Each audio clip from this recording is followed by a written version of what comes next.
Bismarck, Dakota Territory, 1883. She stood in the red dust with her carpetbag in both hands, 3 rejections before noon for the crime of being educated. Then a man's voice dropped down from horseback, steady as the open prairie. This town is too narrow-minded for your mind, Miss Linwood. Tell me, what are you really looking for? Maeve looked up. No pity in his eyes, no calculation, just a man who, for the first time all day, actually saw her. Follow along. The story starts right now. The boots were the first thing to go wrong. Maeve Linwood had polished them the night before, crouched over her carpetbag in the corner of a rooming house that smelled of mildew and other people's regrets. She had rubbed the leather until it shone. She had told herself that a woman who looked capable would be treated as capable. That was how things worked. That was what she believed. By 9 in the morning, the red Dakota dust had swallowed her boots entirely. Bismarck did not care what she believed. The town clattered and heaved around her as she walked the main boardwalk. Freight wagons lurched through the main street, their wheels cutting deep grooves into the earth. Men in canvas jackets argued over livestock prices outside the feed store. A dog with 3 legs picked at something dead near the alley. The Northern Pacific Railroad had brought money and noise and ambition to this place, and what it had left behind was a particular kind of roughness, the kind that had no patience for anything soft, anything gentle, anything that didn't immediately prove its usefulness. Maeve pressed her lips together and kept walking. She was 24 years old. She had crossed 700 miles on a train that smelled of coal smoke and unwashed strangers. She had enough money left for 4 more nights at the rooming house, and after that, she had nothing except a carpetbag, a solid education, and a bone-deep stubbornness that people back in Boston had spent years trying to cure her of. They never managed it.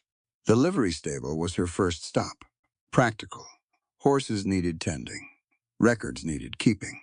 She had managed the accounting for a Boston schoolhouse for 2 years, before the school board let her go. And before that, she had tutored children in 3 languages. She could do almost anything with numbers and words. She knew this about herself, the way some people know they are good at prayer quietly, with certainty, without needing anyone else to confirm it. The man behind the stable counter was somewhere between 50 and ancient. He had the face of someone who had spent his life squinting into wind. He looked up when she entered, looked her over once, set down his pencil. Help you. I'm looking for work, Maeve said. Bookkeeping, inventory records, any administrative position you might need filled. I have 2 years of experience managing financial ledgers for an educational institution in Boston, and I can provide references. You're a woman? She paused.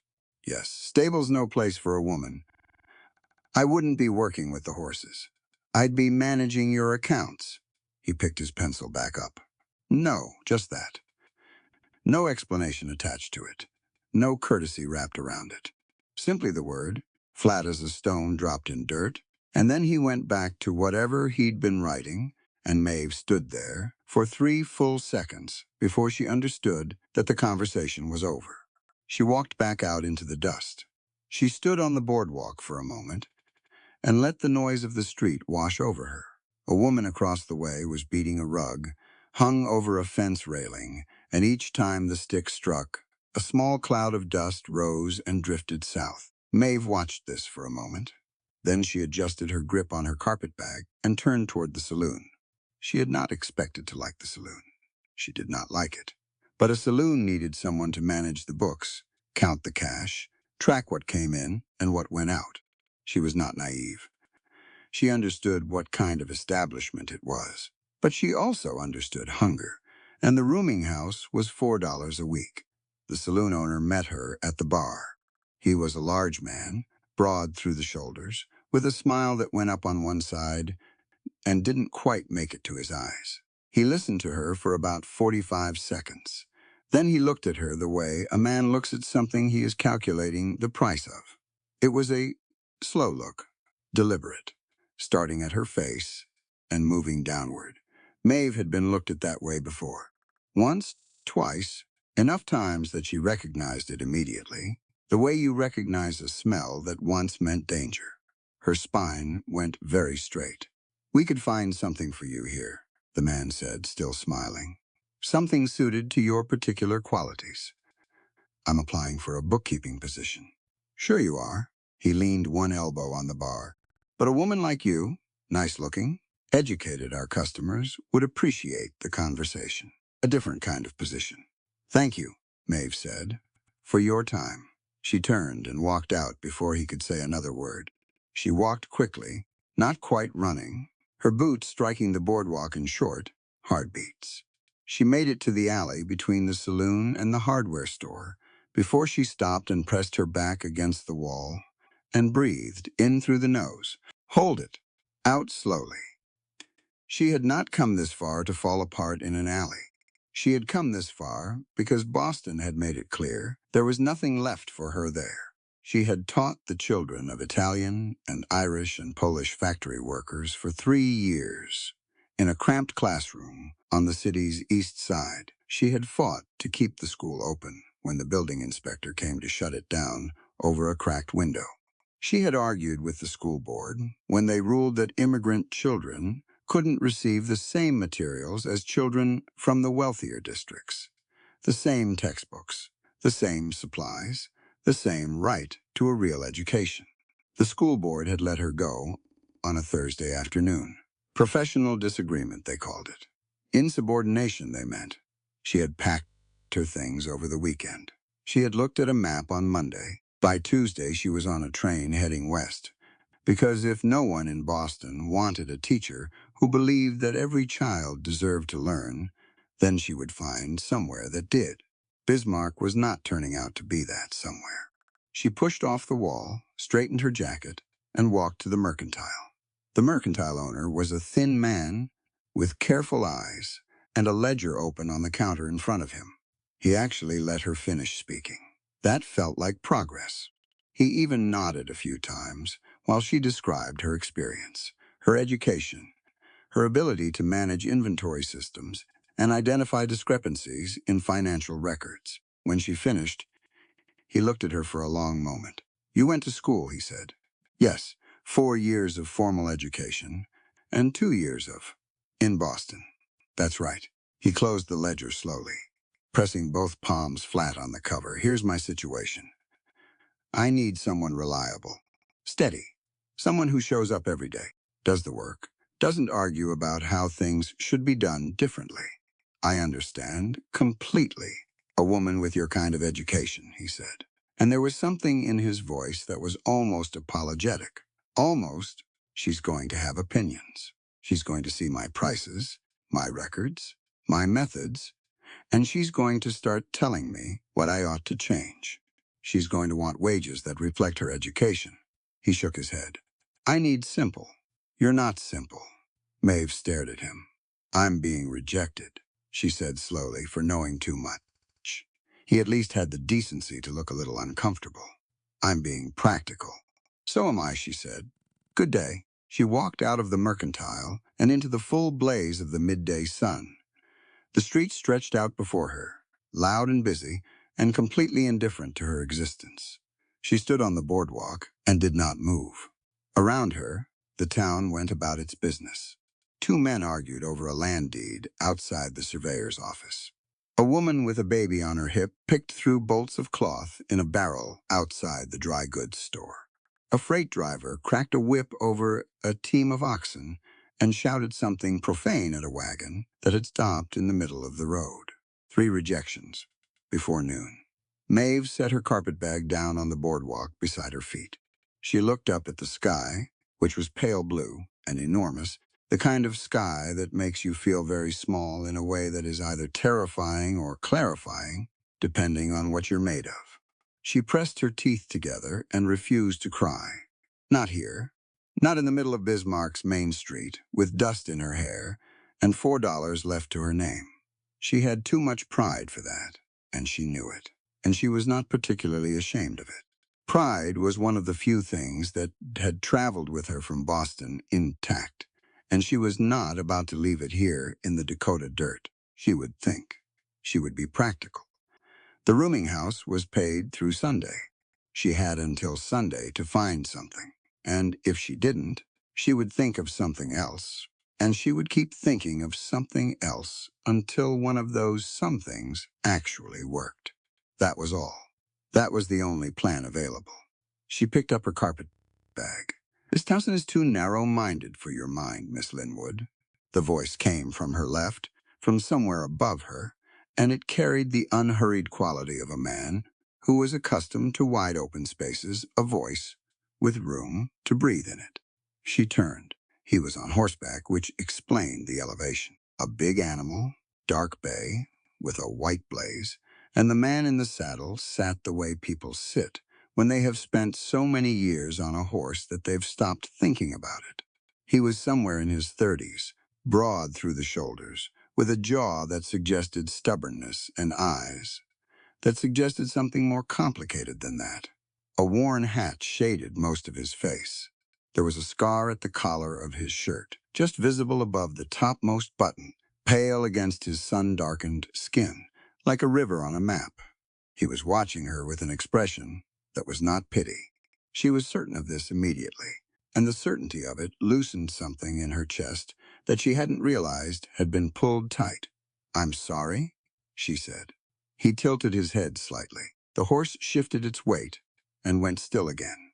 "I heard you in the mercantile. Thin walls." He paused. "And I was at the livery this morning when you came in. Didn't hear that one, but I saw your face when you left." Maeve looked at him steadily. "You've been observing me."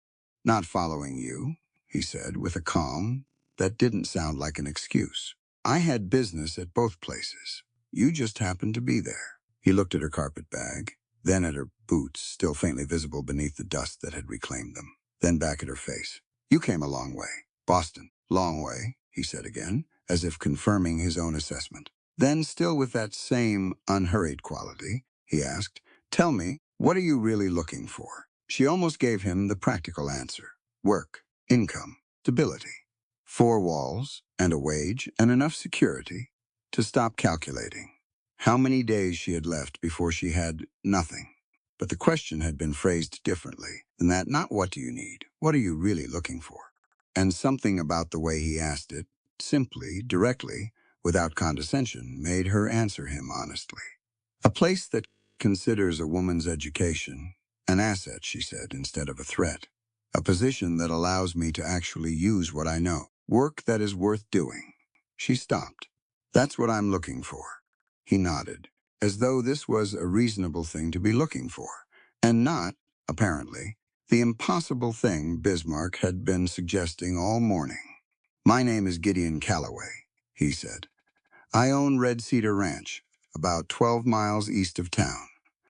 I've got 43 men on the payroll, cattle records going back 4 years, and an accounting ledger that looks like a coyote got into it." Something shifted in his expression, not quite a smile, but close. "I need someone who can make sense of it. Someone with a sharp mind who isn't going to run off when the work gets complicated." He looked at her directly. "I don't need simple, Miss Linwood. I need capable." She was quiet for a moment. "You know my name?" "Heard it at the mercantile." He used it once. He waited. "The offer is $45 a month, room and board included. The work is the accounting, yes, but I'd also want you to teach." He paused then briefly, as though choosing his words with care. "Most of my crew never had a real chance at schooling. Reading, writing, basic numbers. There are men working my ranch who can't sign their own names, which means every labor contract they've ever signed, someone else read to them and told them what it said." His jaw tightened slightly. "I've had problems with that. I'd like to fix it." Maeve studied him from where she stood on the boardwalk. He sat the horse calmly, not pressing her, not filling the silence with salesmanship. He had made the offer, and now he was waiting, as though he understood that a person of any sense would need a moment to think before deciding something. "Teaching where?" she asked. "You have a schoolroom?" "No. We'd figure something out." He glanced past her briefly, toward the open space beyond the town's eastern edge, where the prairie began. I've found that people learn better when they're comfortable. We'd work with what we have. And your crew, she said. You have men of different backgrounds working the ranch? I do. His tone didn't change, but there was something in it, a steadiness, an intention. Mexican, Lakota, freedmen, any man who works hard and deals straight is welcome at Red Cedar. That's always been my rule. He looked at her. That going to be a problem for you? No, she said. The opposite. He nodded once. Maeve looked at her carpetbag. She looked at the street around her, the dust, the noise, the town that had looked at her 3 times this morning and found her lacking for being a woman, for being looked at wrong, and for knowing too much. Then she looked back at Gideon Calloway on his dark bay horse, this stranger who had heard her name once through a thin wall, and asked her what she was really looking for, instead of telling her what she ought to want. $45, she said. A month, plus room and board, and I have full authority over the teaching, the curriculum, the schedule, the methods. If I'm going to teach your crew, I'm going to do it properly. Wouldn't want it any other way. And the accounting, she added. If I find irregularities in the records, I'll need your permission to investigate them fully. Not just tidy the ledger. Actually investigate. Something changed in his expression. Then, not alarm exactly, but a sharpening of attention, as though this was a thread he had been hoping someone would pull. You expecting to find irregularities? I always expect to find irregularities, Maeve said. It's why people hire accountants. He was quiet for a moment. Then he said, You have a horse? I arrived by train. You can ride? She considered the honest answer to this, which was that she had ridden horses exactly 4 times in her life, 2 of which had ended in significant loss of dignity. I'll manage, she said. He actually did smile then, a brief thing, quickly controlled, but genuine. He reached back into his saddlebag and produced a folded piece of paper, leaned down from the saddle and handed it to her. She unfolded it. It was a hand-drawn map. Ranch Road starts where the 2 cottonwoods meet at the base of the East Hill, he said. Follow it about 1.5 miles, and you'll see the main gate. Come tomorrow morning. We can talk through the details, and I'll show you the ledger. I'll need to settle my account at the rooming house first, of course. She folded the map and tucked it into her jacket pocket. She looked up at him. Mr. Calloway, why are you doing this? You don't know me. You heard my name through a wall and saw my face when I left a livery stable.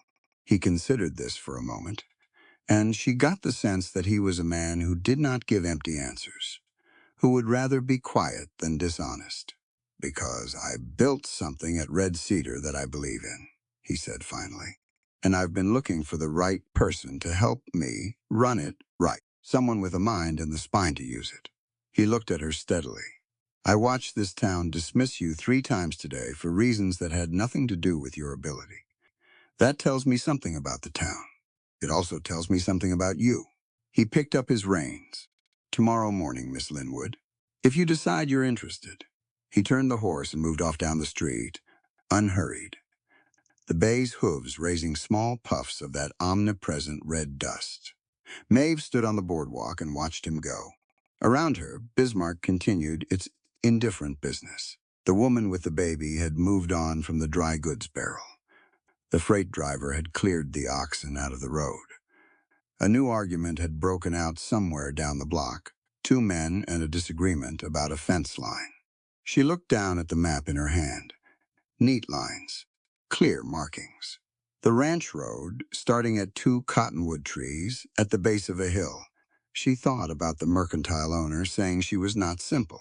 She thought about the livery owner and his single syllable of refusal. She thought about the saloon owner's slow, calculating look and the rage that had moved through her like a cold current when he'd aimed it at her. She thought about $45 a month and a ledger that looked like a coyote had gotten into it, and men who couldn't sign their own names to their own labor contracts, and a rancher who had responded to her conditions, not with offense, but with the straightforward reply, wouldn't want it any other way. Maeve picked up her carpetbag. She did not feel hopeful exactly. Hope required a certain loosening of defenses that she had learned to be careful with. But she felt something. Interested, alert. The way she used to feel at the beginning of a school year, standing in front of a new classroom with a piece of chalk in her hand and a room full of uncertain faces looking back at her before things had gone wrong, before the school board and the Thursday afternoon and the train west. She felt like herself. She walked back to the rooming house to settle her bill, the map tucked close against her chest, the Dakota sun pressing down on her shoulders with the weight of a place that had not decided yet what it thought of her. She figured she could work with that. The two cottonwood trees were exactly where the map said they would be. Maeve pulled her rented horse to a stop between them and looked out at the road ahead. It wasn't much of a road, more like a suggestion. Two-wheel ruts pressed into the grass by years of wagon traffic. But the grass on either side was green and tall and moved in the morning breeze like something breathing. And the sky above the Dakota plain was the particular shade of blue that only exists before the heat of the day settles in. She clicked her tongue and urged the horse forward. The ranch came into view gradually. First the fence line, long cedar posts, strung with wire that caught the early light. Then the outbuildings, a large barn, a smokehouse, a low bunkhouse, with a porch running the full length of it. Then the main house, 2 stories, built from the same reddish cedar that gave the ranch its name. Someone had planted a kitchen garden along the south wall. Even in late summer, it looked tended, purposeful. A man was splitting wood near the barn. He stopped when he heard her coming, one hand shading his eyes. She dismounted at the gate, and by the time she had tied her horse to the post, Gideon Calloway was crossing the yard toward her. He looked different out here than he had in town. Less guarded, maybe. More at ease. He wore no hat this morning, and his dark hair was damp at the temples from work already done. Miss Linwood. He stopped a few feet away and gave her a nod of genuine welcome. Glad you came. I told you I would. People say a lot of things in Bismarck. She followed him inside, through a main room that was clean and plainly furnished a long table, bookshelves on 2 walls, a stone fireplace that took up most of the north wall. The ledger was already open on the table, and it was, as advertised, a disaster. Pages of cramped figures in at least 3 different handwriting styles. Margins full of notes that contradicted the columns they were meant to clarify, whole sections scratched out and restarted. Maeve sat down, pulled it toward her, and began to read. Gideon poured 2 cups of coffee from the pot on the stove and set one near her elbow without interrupting. He sat across the table and let her work. This, she would later think, was one of the first things she noticed about him, his capacity to be quiet without filling the silence with himself. She read for the better part of an hour. You have a supplier, she said finally, without looking up. Rufus Sterling, listed here for dry goods and feed. His prices are not consistent. I noticed that. I don't think you've noticed how inconsistent. She turned the ledger so he could see the column she was pointing at. 3 separate delivery records in August. Same goods, listed differently each time. And here his interest calculation on the operating loan. This figure doesn't match any standard rate I've ever seen. Gideon leaned forward, studied the numbers for a long moment. Something moved across his face that wasn't quite anger, but was related to it. I want to know everything, he said. Then I'll need time, and I'll need the original invoices, everyone Sterling has submitted, going back as far as you have them. I'll get them. He showed her to her room, small, clean, with a window facing east and a writing desk that someone had recently oiled. Her carpetbag fit under the bed with room to spare. She unpacked her few things while the sounds of the ranch went on outside her window, men calling to each other across the yard, horses moving in the corral, the distant clang of the cook's triangle, calling the crew to midday meal. She ate lunch at the long table with 10 of the ranch hands, and Gideon made introductions with the same easy directness he seemed to bring to everything. Thaddeus Flint was the cook, a big man somewhere in his 50s with a shaved head and a short gray beard, and a way of moving around the kitchen that suggested he considered it his personal domain, which it was. He went by Barnaby, he explained, setting a pot of beef stew in the center of the table with a decisive thud.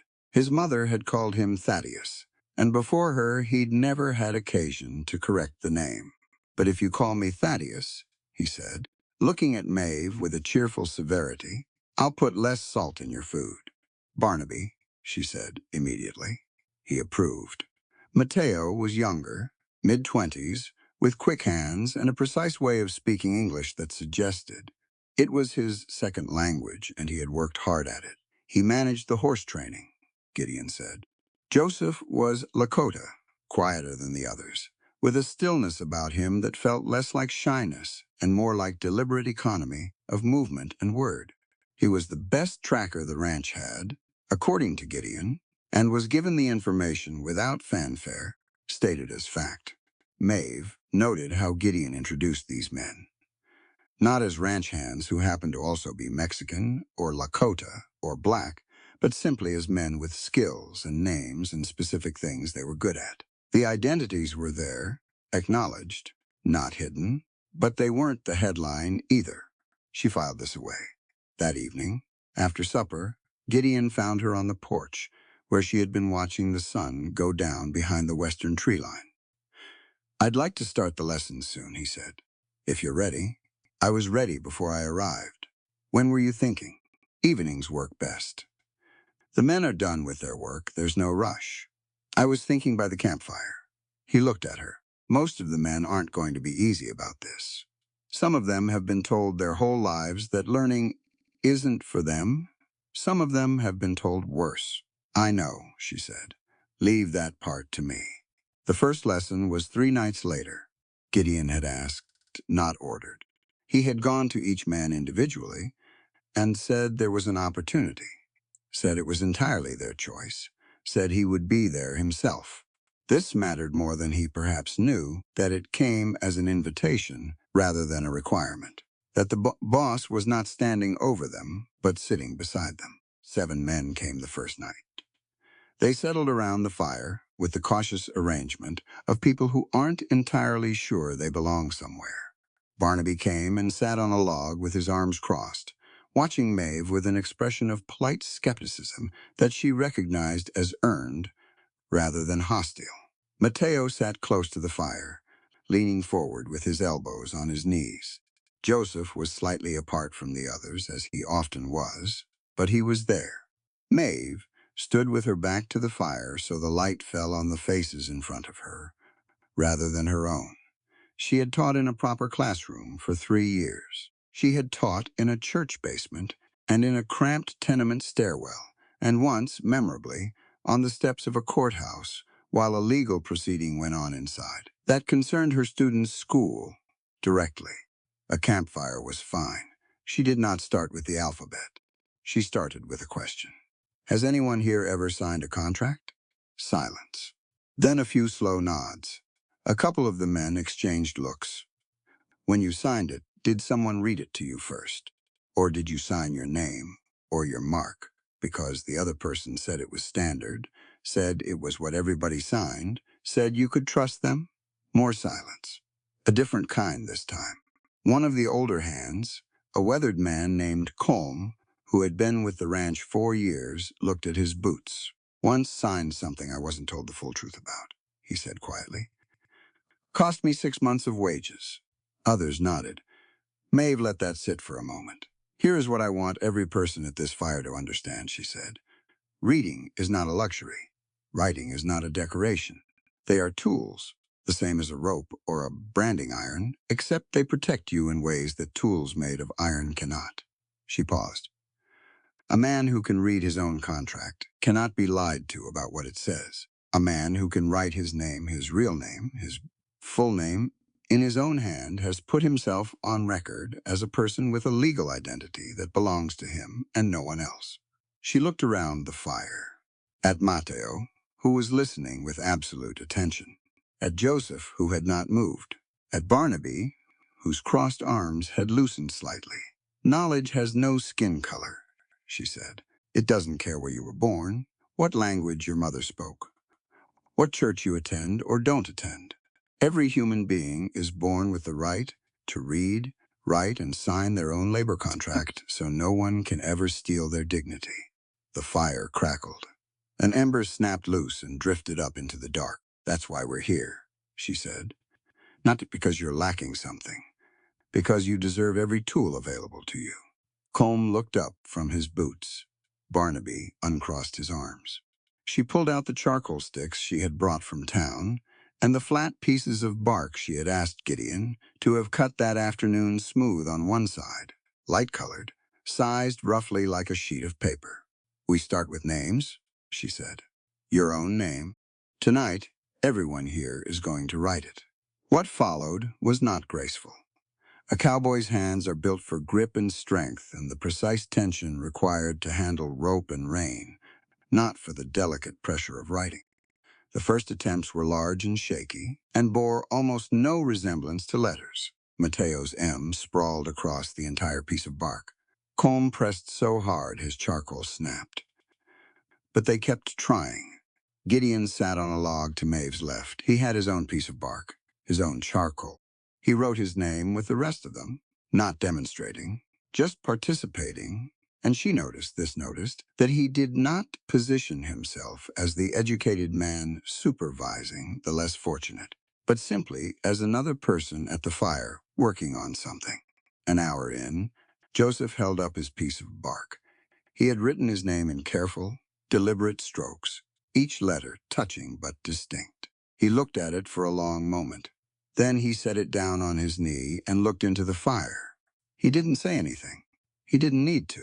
Barnaby, after 3 failed attempts that he crumpled and tossed into the fire with increasing frustration, finally produced something legible on his 4th try. He stared at it.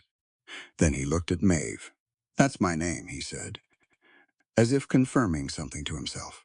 That's me right there. That's you, she said.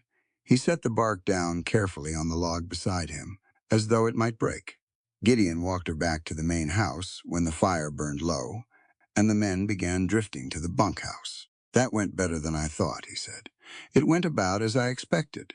You told them it was their right. Not that you were doing them a favor. He glanced at her. Some people would have framed it differently. Framing it as a favor would have been insulting, she said. It is their right. That's simply the truth. He considered this as they reached the porch steps. You believe that without reservation. I fought for it in Boston, she said. I lost a job over it. So yes, without reservation. He held the door open for her. She went inside and he stayed on the porch for a moment in the dark before she heard the door close softly behind her. Over the following weeks, the lessons grew. What had started as 7 men became 11, then 15. Word spread through the bunkhouse with the quiet efficiency of things that actually matter to people. 2 men who had initially refused now appeared at the fire without explanation, simply sitting down and picking up their charcoal sticks as if they had been there from the start. Maeve did not make anything of their arrival. She just handed them their bark. She structured the lessons so they built on each other, but she was never rigid about it. When Mateo admitted one evening that he had been trying to write a letter to his mother in Sonora, but couldn't figure out how to put what he wanted to say, she spent 40 minutes on letter writing and how to open, how to close, how to say something true in the space between.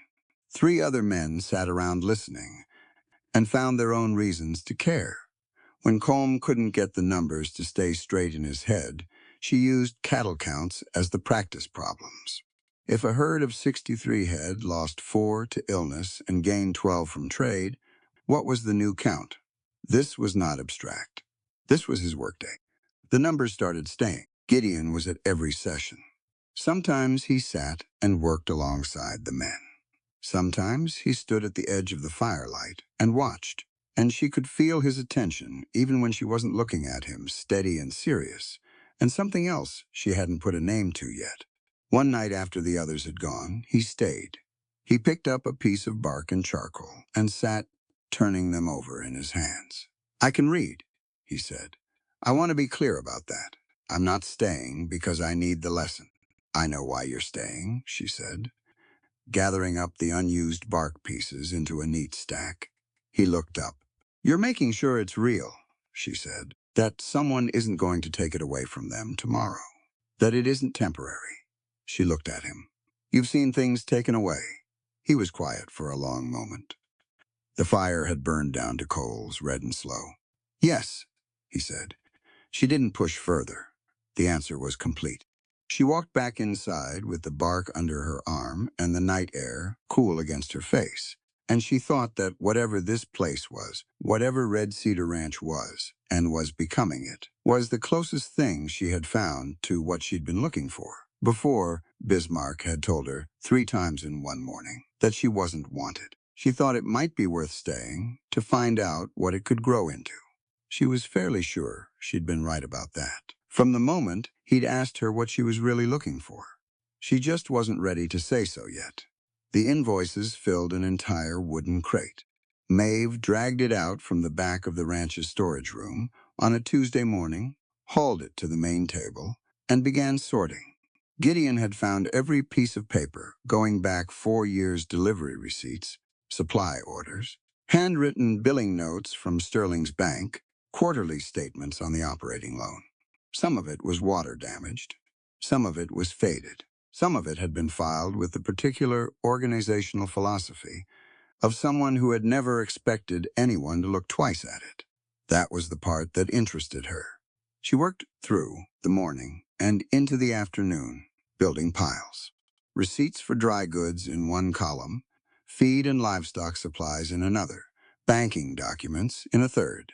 When Barnaby appeared in the doorway at noon to say lunch was ready, she told him she'd eat later.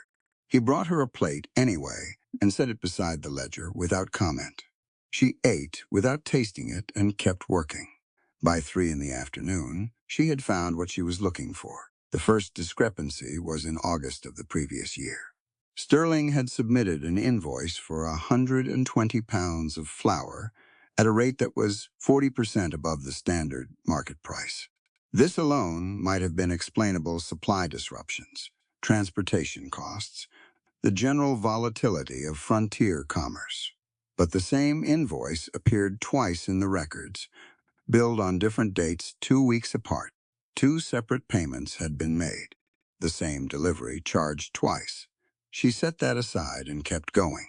By the time the afternoon light went gold and began to slant through the east window at a low angle, she had found 11 separate instances of double billing, 3 delivery receipts for goods that appeared nowhere in the ranch's actual inventory records, and an interest calculation on the operating loan that bore no relationship to the rate stated in the original loan agreement. She set down her pencil and looked at what was in front of her.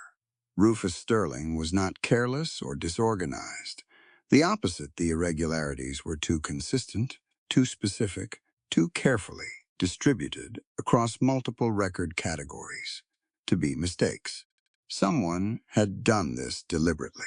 Someone who had assumed the rancher on the other end wouldn't be able to read well enough to catch it, or wouldn't have anyone working for him who could. She was very quiet for a moment. Then she picked up her pencil again and began writing it all out in clear columns, every instance, every date, every amount, every discrepancy, cross-referenced against the original documents.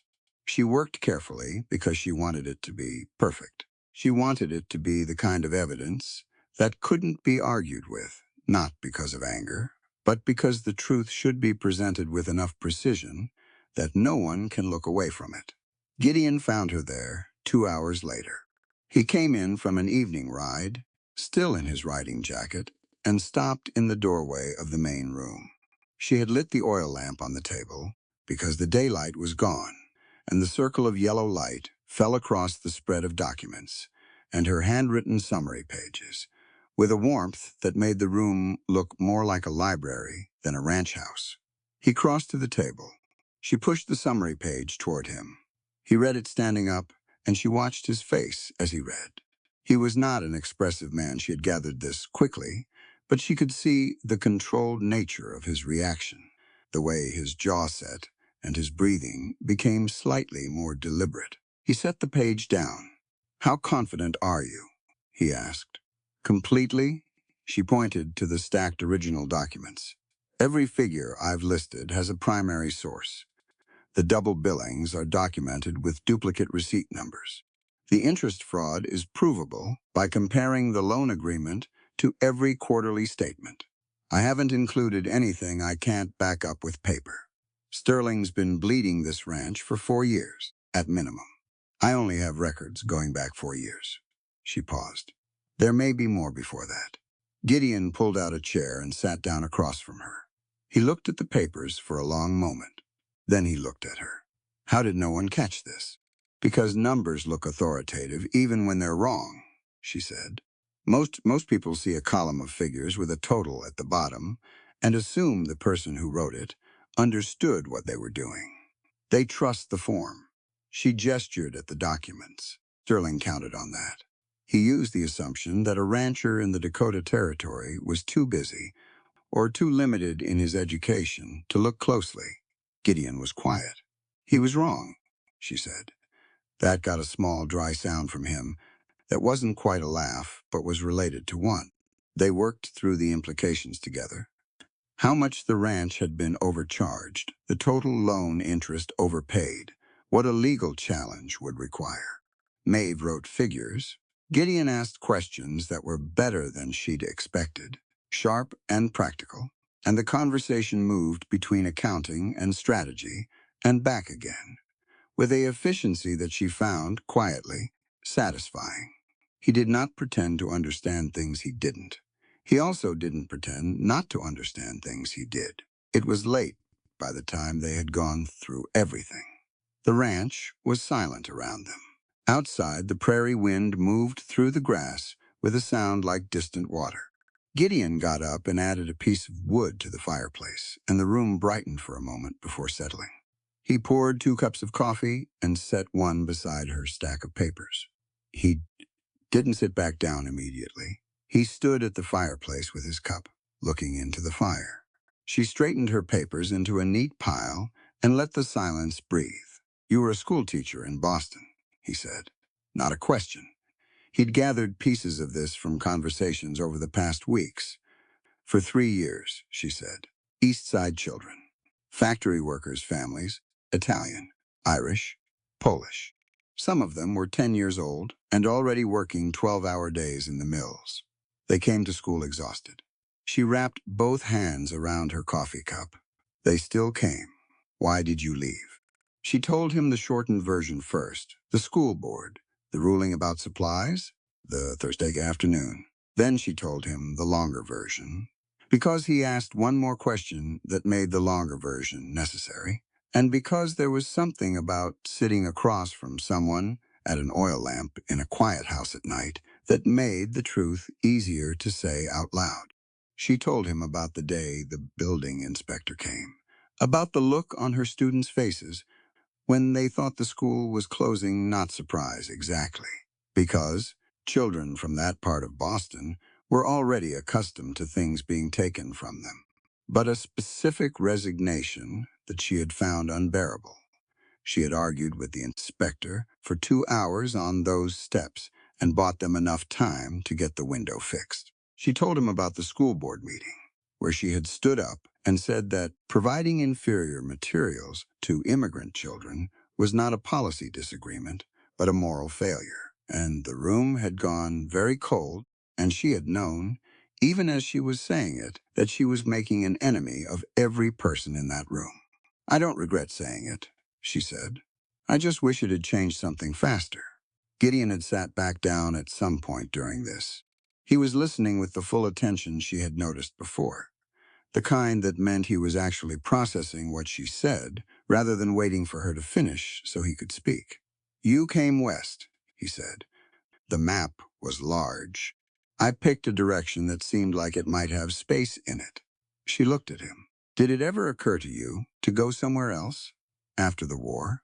He looked down at his coffee cup. She had not asked directly about the war before.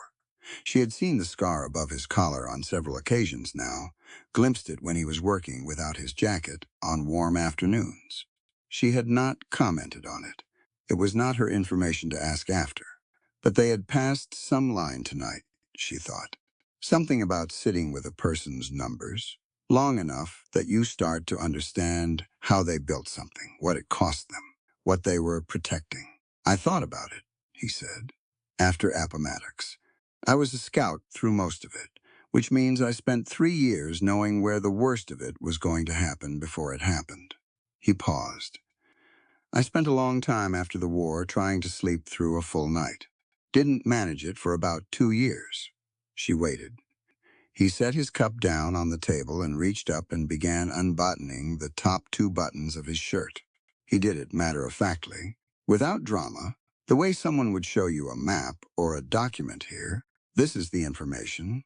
This is the thing you need to understand. The scar ran diagonally across the left side of his chest. It was old and pale, wide at one end, and narrowing to a point, the kind of wound a saber makes when it is moving fast and the person receiving it is moving too. He had not showed this to many people. She understood this without being told. She did not pull back. She did not change her expression to something managed or careful. She looked at it the way you look at something real. Chancellorsville, he said. Cavalry engagement. I survived because my horse was faster than the other man's. Did the nightmares follow you from the war? For years, yes. He buttoned his shirt back up. They're quieter now. Some nights, not at all. He picked up his coffee again. I built this place because I needed something to do with my hands that wasn't fighting. And because I thought if I could build something that treated every person who worked here like they mattered, like their labor and their name and their dignity was worth something, then maybe the years of moving toward the worst of things hadn't been entirely wasted. She was quiet for a moment. The fire crackled once softly. Scars are proof that you fought to survive and protect others, she said. They aren't blemishes. He looked up at her. She meant it entirely, and he could hear that she did. Not a comfort offered to make him feel better, a statement of fact. She had a teacher's habit of saying what she actually believed. Something shifted in his expression. Slowly, like ice, at the edge of a river in early spring, something that had been held very carefully in place for a long time began to ease. He looked almost surprised by it, as though he had forgotten what it felt like to have a thing you'd carried alone. For years simply received by another person without fear or pity. He was quiet for a long time after that. Not uncomfortable quiet, the other kind. You should sleep, he said eventually. You've been at those records since morning. I know. She began gathering her papers into the organized stack she would need tomorrow. I want to go through the supply orders one more time.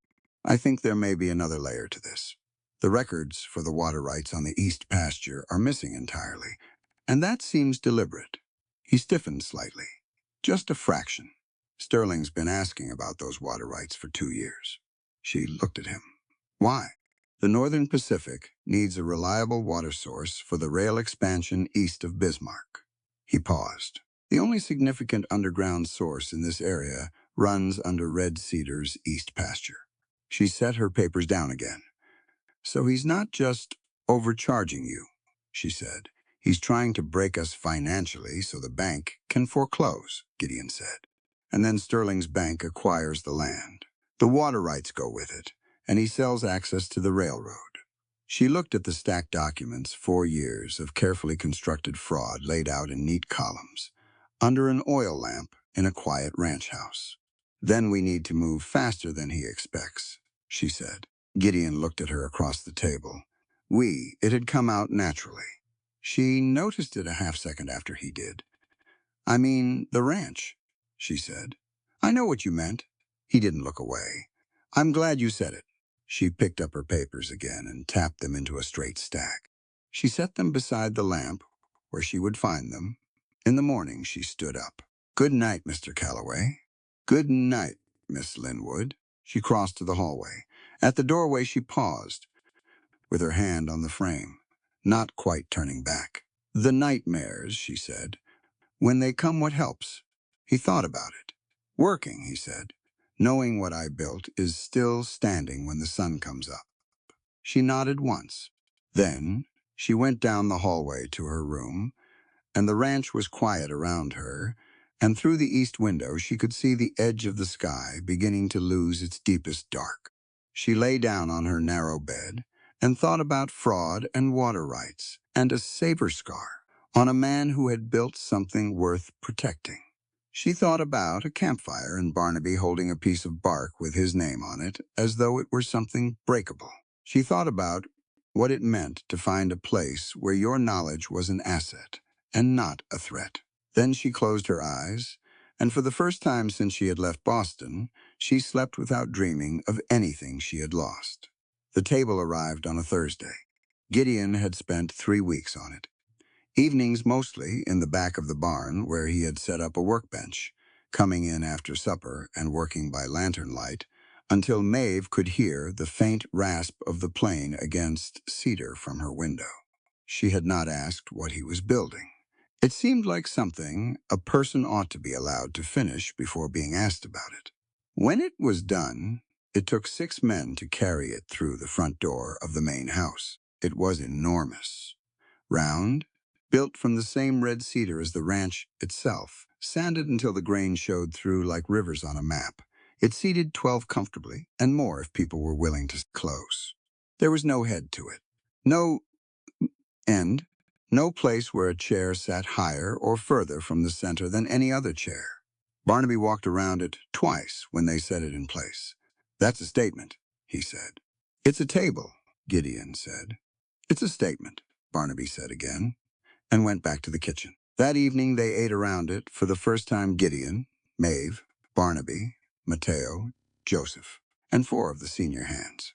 Barnaby made a beef stew with root vegetables and cornbread, and he served it by setting the pot in the center of the table and sitting down with everyone else, which he had never done before. He had always eaten, standing at the kitchen counter, Maeve had noticed. Old habit, he'd told her once from before. From the time when sitting with the household at the table wasn't something a man in his position was permitted to do. He sat down now and reached for the ladle before Gideon had even picked up his spoon.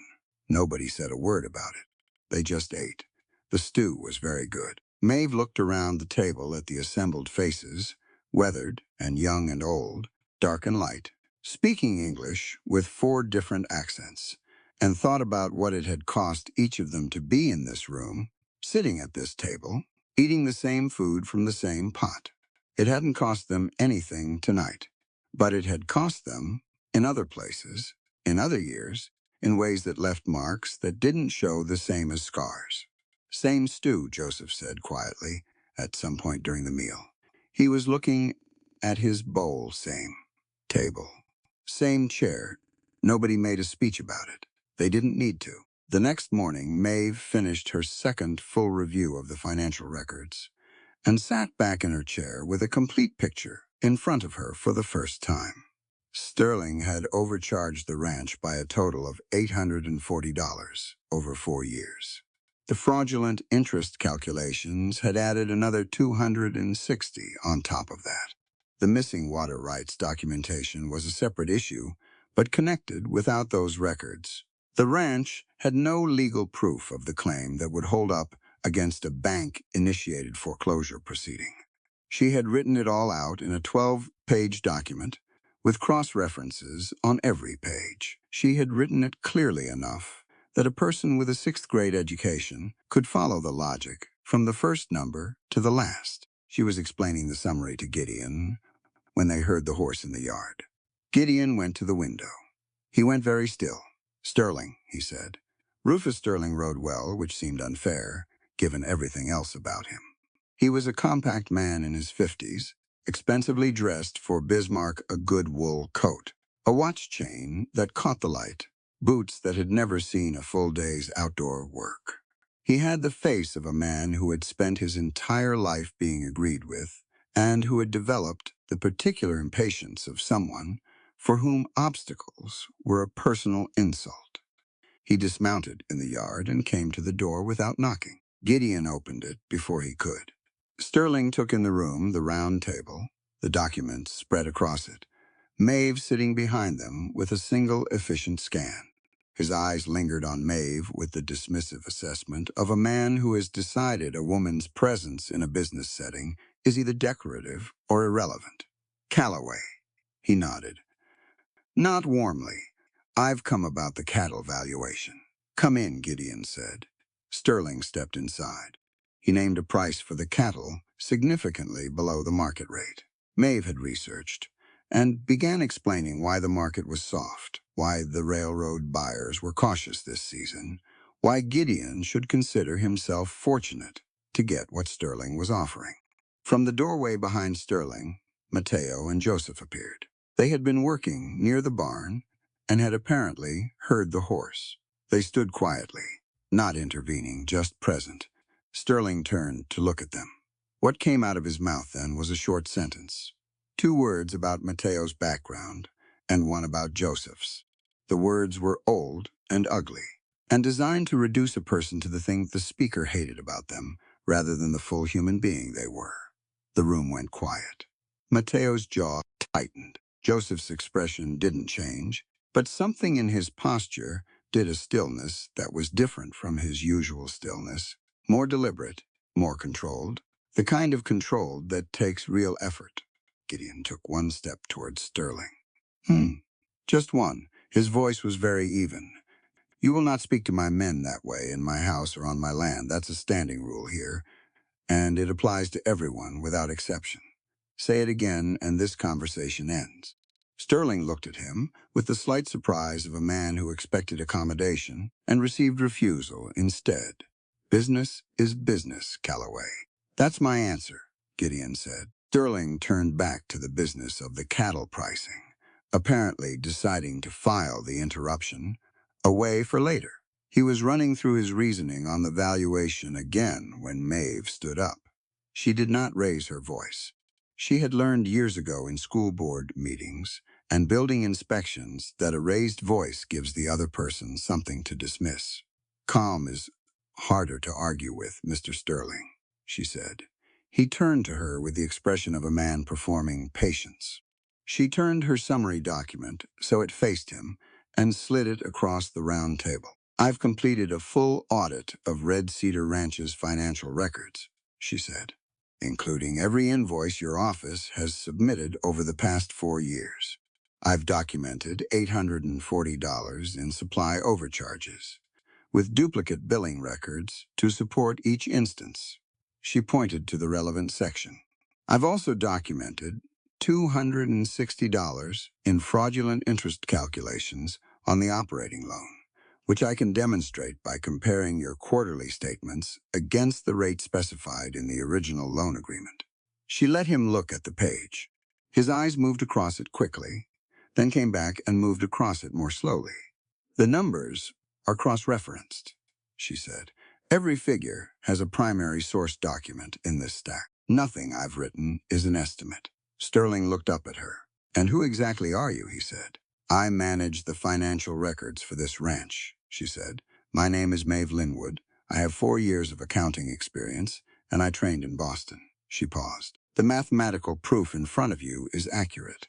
I'd encourage you to have your own accountant verify it, because I'm confident in what you'll find. Sterling looked at the document again, a man calculating. He looked at Gideon, then at Maeve, then at the 2 men standing in the doorway behind him, Mateo and Joseph, who were watching him with quiet attention.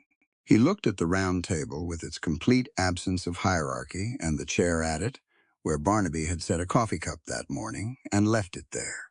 He picked up the document, folded it once, tucked it under his arm. I'll have my man review these figures, he said. His voice was controlled, but something in it had changed. The automatic confidence was gone, replaced by something that sounded like recalculation. If there are any errors in our billing, they'll be corrected. I expect so, Maeve said pleasantly. He left. They heard his horse move out of the yard and down the ranch road. The sound faded. The room was quiet. Joseph stepped fully inside, and looked at the spot where Sterling had been standing. "He'll be back," he said. "Yes," Gideon said. "Angrier," Mateo said. "Yes." Gideon looked at Maeve. "That was well done." "It's mathematics," she said, sitting back down. "The facts don't require courage, just organization." But Barnaby, who had appeared at the kitchen doorway at some point during Sterling's visit and was still standing there with a dish towel in his hand, shook his head slowly. "That took more than organization," he said. "That took somebody willing to stand up and say what the numbers mean out loud to the man who made them wrong." He looked at Maeve directly. "That's a different thing." She thought about this for a moment. "You're right," she said. "It is." In the days following Sterling's visit, Gideon began preparing for the cattle drive. The fall drive to the Pacific Rail buyer was the ranch's primary income event of the year, $6,000, if the herd was strong and the prices held. That money would clear the operating loan for the year and leave enough to carry them through winter with room to spare. Without it, even setting aside Sterling's fraud, the finances were tight. Maeve worked through the logistical accounting trail provisions, crew wages for the drive, the transport fee schedule. She cross-checked the cattle count against 2 years of calving records to arrive at an accurate number for the buyer's contract. The campfire lessons continued through the preparation period. The men's progress had become something she measured in small moments rather than formal benchmarks. Colm could now read a supply invoice without help, and had corrected a billing error on his own the previous week. Mateo had written the letter to his mother 2 pages, in his own words, sealed and sent with the next postwriter to Bismarck. He hadn't told Maeve he'd sent it. She'd heard from Barnaby, who'd heard it from Colm. Joseph had started a second project. After finishing his own name, he was writing a record of the ranch's water usage, pasture by pasture, in careful, methodical columns. He brought it to Maeve one evening without comment. She read it and looked up at him. "This is good documentation," she said. "Accurate. Organized. How did you structure it?" "Same as your ledger," he said. "Date, location, measurement, note." She looked at the pages again. "May I copy the format for the missing water rights records? This is exactly the kind of baseline documentation we'd need for a legal claim." He nodded once. The night before the drive, Gideon found Maeve on the porch again. It had become a pattern between them without either of them deciding it at the end of the day. The porch, the open dark of the prairie. The air had changed in the past week, something sharper in it, fall coming in from the north. He sat on the step below her. He turned a piece of cedar in his hands, a habit she had noticed, something he did when he was organizing his thoughts. "I want to ask you something," he said.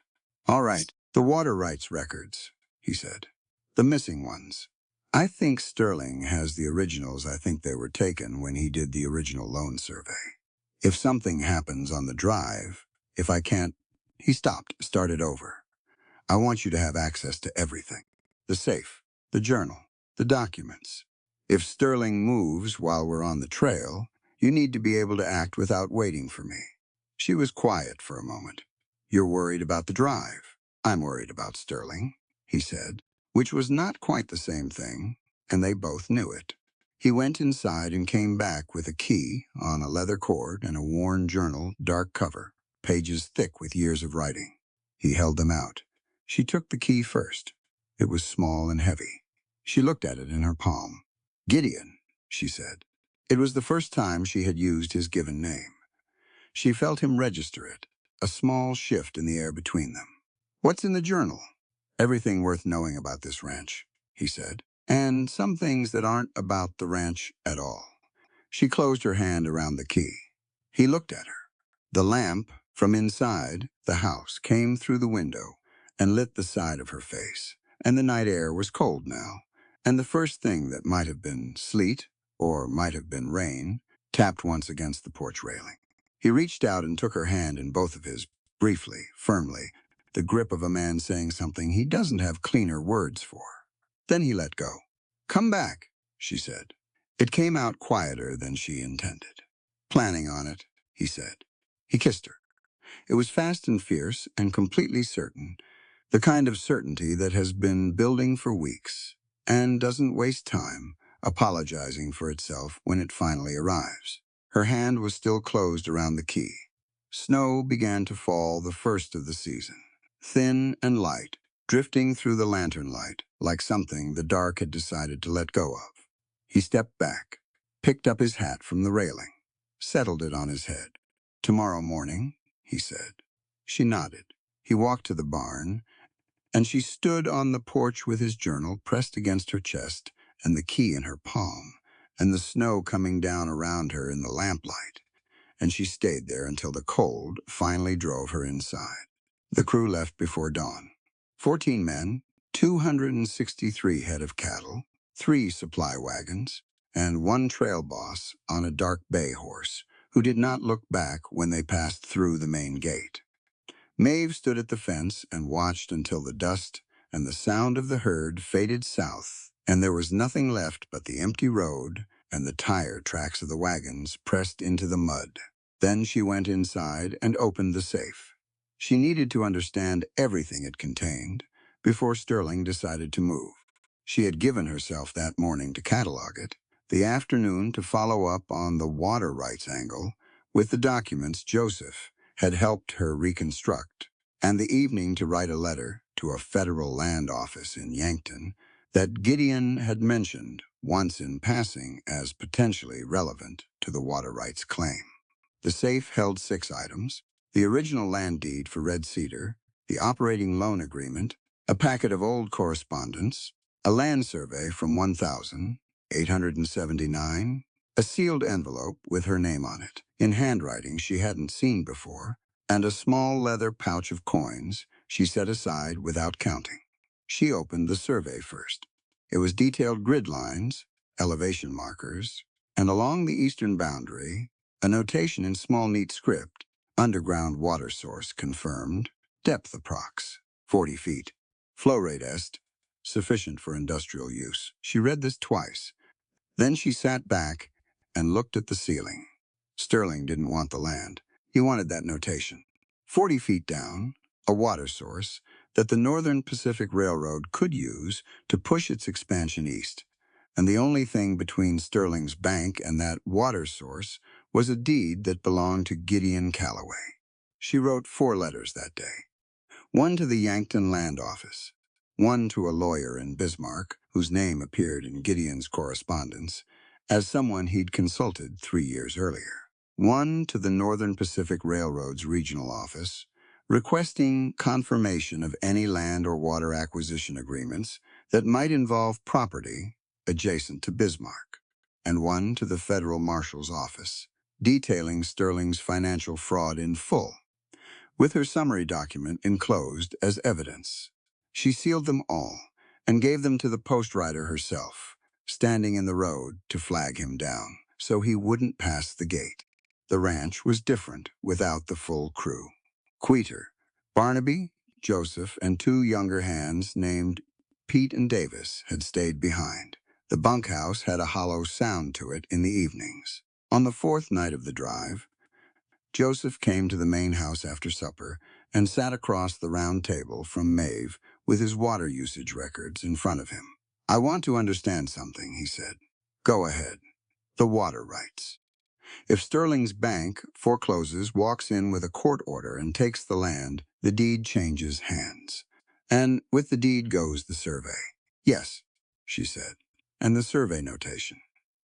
"Yes." He looked at his records. "So it doesn't matter if his fraud is exposed eventually.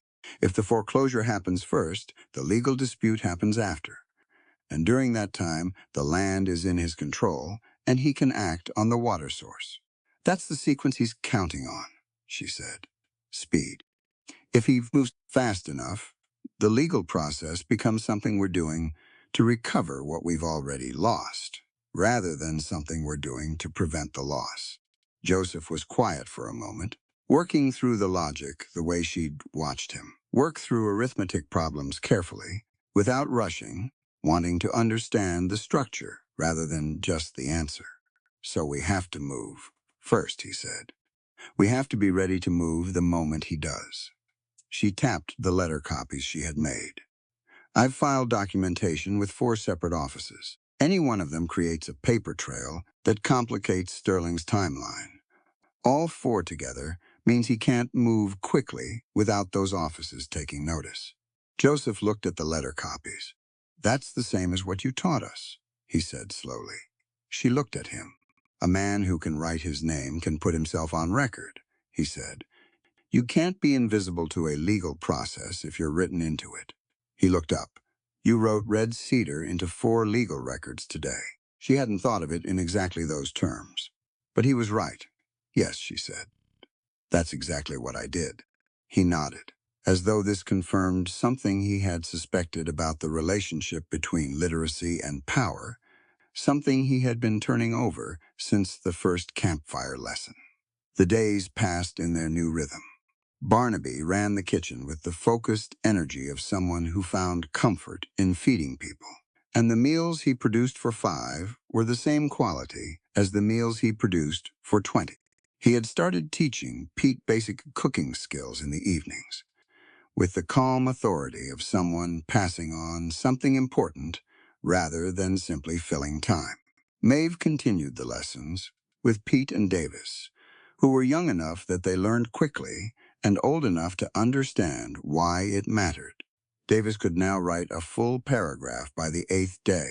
He wrote about his horse, a gray mare named Currency, with a detail and affection in the writing that made Maeve think he had things inside him that had been waiting a long time for a way out. She read the journal. Not all of it. Some of it felt private in a way she wanted to respect. But the parts that related to the ranch's history, she read carefully. Gideon had started writing it in 1866, the year he first came to the Dakota Territory. The early entries were short and practical. Land measurements, costs, weather. The kind of writing a person does when they're keeping records rather than thinking out loud. But by 1869, the entries had changed. Longer, more considered. He wrote about the men he hired and why he hired them, and the reasoning was consistent from the first entry to the most recent. He was looking for skill and character, and he had never once listed background or origin as a qualification, either for or against. He wrote once, in 1871, about a confrontation in Bismarck when a merchant had refused to serve Mateo at his counter. Gideon had apparently stood in the man's doorway for 20 minutes explaining, in complete calm, why he would not be purchasing anything from that establishment again, and would be telling every rancher and trail boss he knew the same. The merchant had ultimately served Mateo. The journal entry about it was 3 words long. He served him. She read this and sat with it for a while. On the 8th night, the weather turned. It had been threatening for 2 days, the sky building itself into something gray and low and serious. By evening, the wind was coming from the northwest with a force that made the barn doors strain against their hinges. And by midnight, it was a full blizzard, snow driving horizontal across the yard with a sound like paper tearing. Maeve was awake when she heard the horses. She heard them before she heard anything else more horses than the ranch currently had. Coming from the south, coming fast. She was at the window in 3 steps. Through the snow she could see lanterns. The crew returning, or some of them. And the pace was wrong, not the steady walk of a tired drive crew coming home, but the urgent, disordered movement of people who had left something behind in a hurry. She had her boots on by the time Barnaby opened her door. "They're back," he said. His voice was flat in the way that means a person is holding themselves very steady, on purpose. Gideon's hurt. She crossed the yard in the blizzard without a coat. She found out later that she hadn't noticed the cold. Colm had one arm around Gideon's shoulders and another hand on the saddle horn, holding him upright on the horse. Gideon was conscious, but barely. His face was white under the lantern light, the particular white that has nothing to do with cold and everything to do with blood loss. His jacket was dark and wet on the left side. "Ambush," Colm said. 8 men. Night camp, 8th day out. They took the cattle and the payment we'd collected in advance from the buyer's representative. His voice broke slightly on the next part. Bill and Archer didn't make it. Maeve looked at Gideon. He looked back at her with eyes that were working to focus. Inside, she said. They got him to the main room, to the long bench by the fireplace. Barnaby was already building the fire up. Joseph appeared with blankets. Pete had the presence of mind to put water on to boil without being asked. Gideon's jacket came off with difficulty. The shirt under it was soaked through. The wound was in the left chest, high a bullet, still in, from the feel of the entry point and the lack of an exit wound. Maeve looked at it. She had done first aid. She had cleaned and dressed wounds in Boston, in the tenement district where the nearest doctor cost more than most families made in a week. She had not done this, but she looked at the wound, and she looked at Gideon, and she made the calculation that a doctor was not an option she had. Someone will need to hold him still, she said. I've got him, Colm said. Joseph set a lantern on the table beside the bench and adjusted it without being asked, angling the light down. Barnaby was already there with the whiskey, not for Gideon, not yet, but for the tools. Maeve rolled up her sleeves. She sterilized the scalpel with whiskey, holding it in the flame of the lantern until the metal was clean. Her hands were steady. She focused on the task, the mechanics of it, the specific problem, the exact thing she needed to do, and she did not let herself think about anything except that. The bullet came out clean. She worked quickly and with more precision than she would have predicted of herself, and Gideon made a sound once, low and terrible, and then went quiet again. She stitched the wound with the surgical thread she had brought in her medical kit from Boston, the kit she had carried in her carpet bag across 700 miles because a teacher in the tenement district learned quickly to be prepared. She tied off the last stitch and sat back. Gideon's breathing had steadied. The color was still wrong, but the active bleeding had stopped. She cleaned the wound and packed it and bandaged it with the careful thoroughness of someone who was not willing to leave any step undone.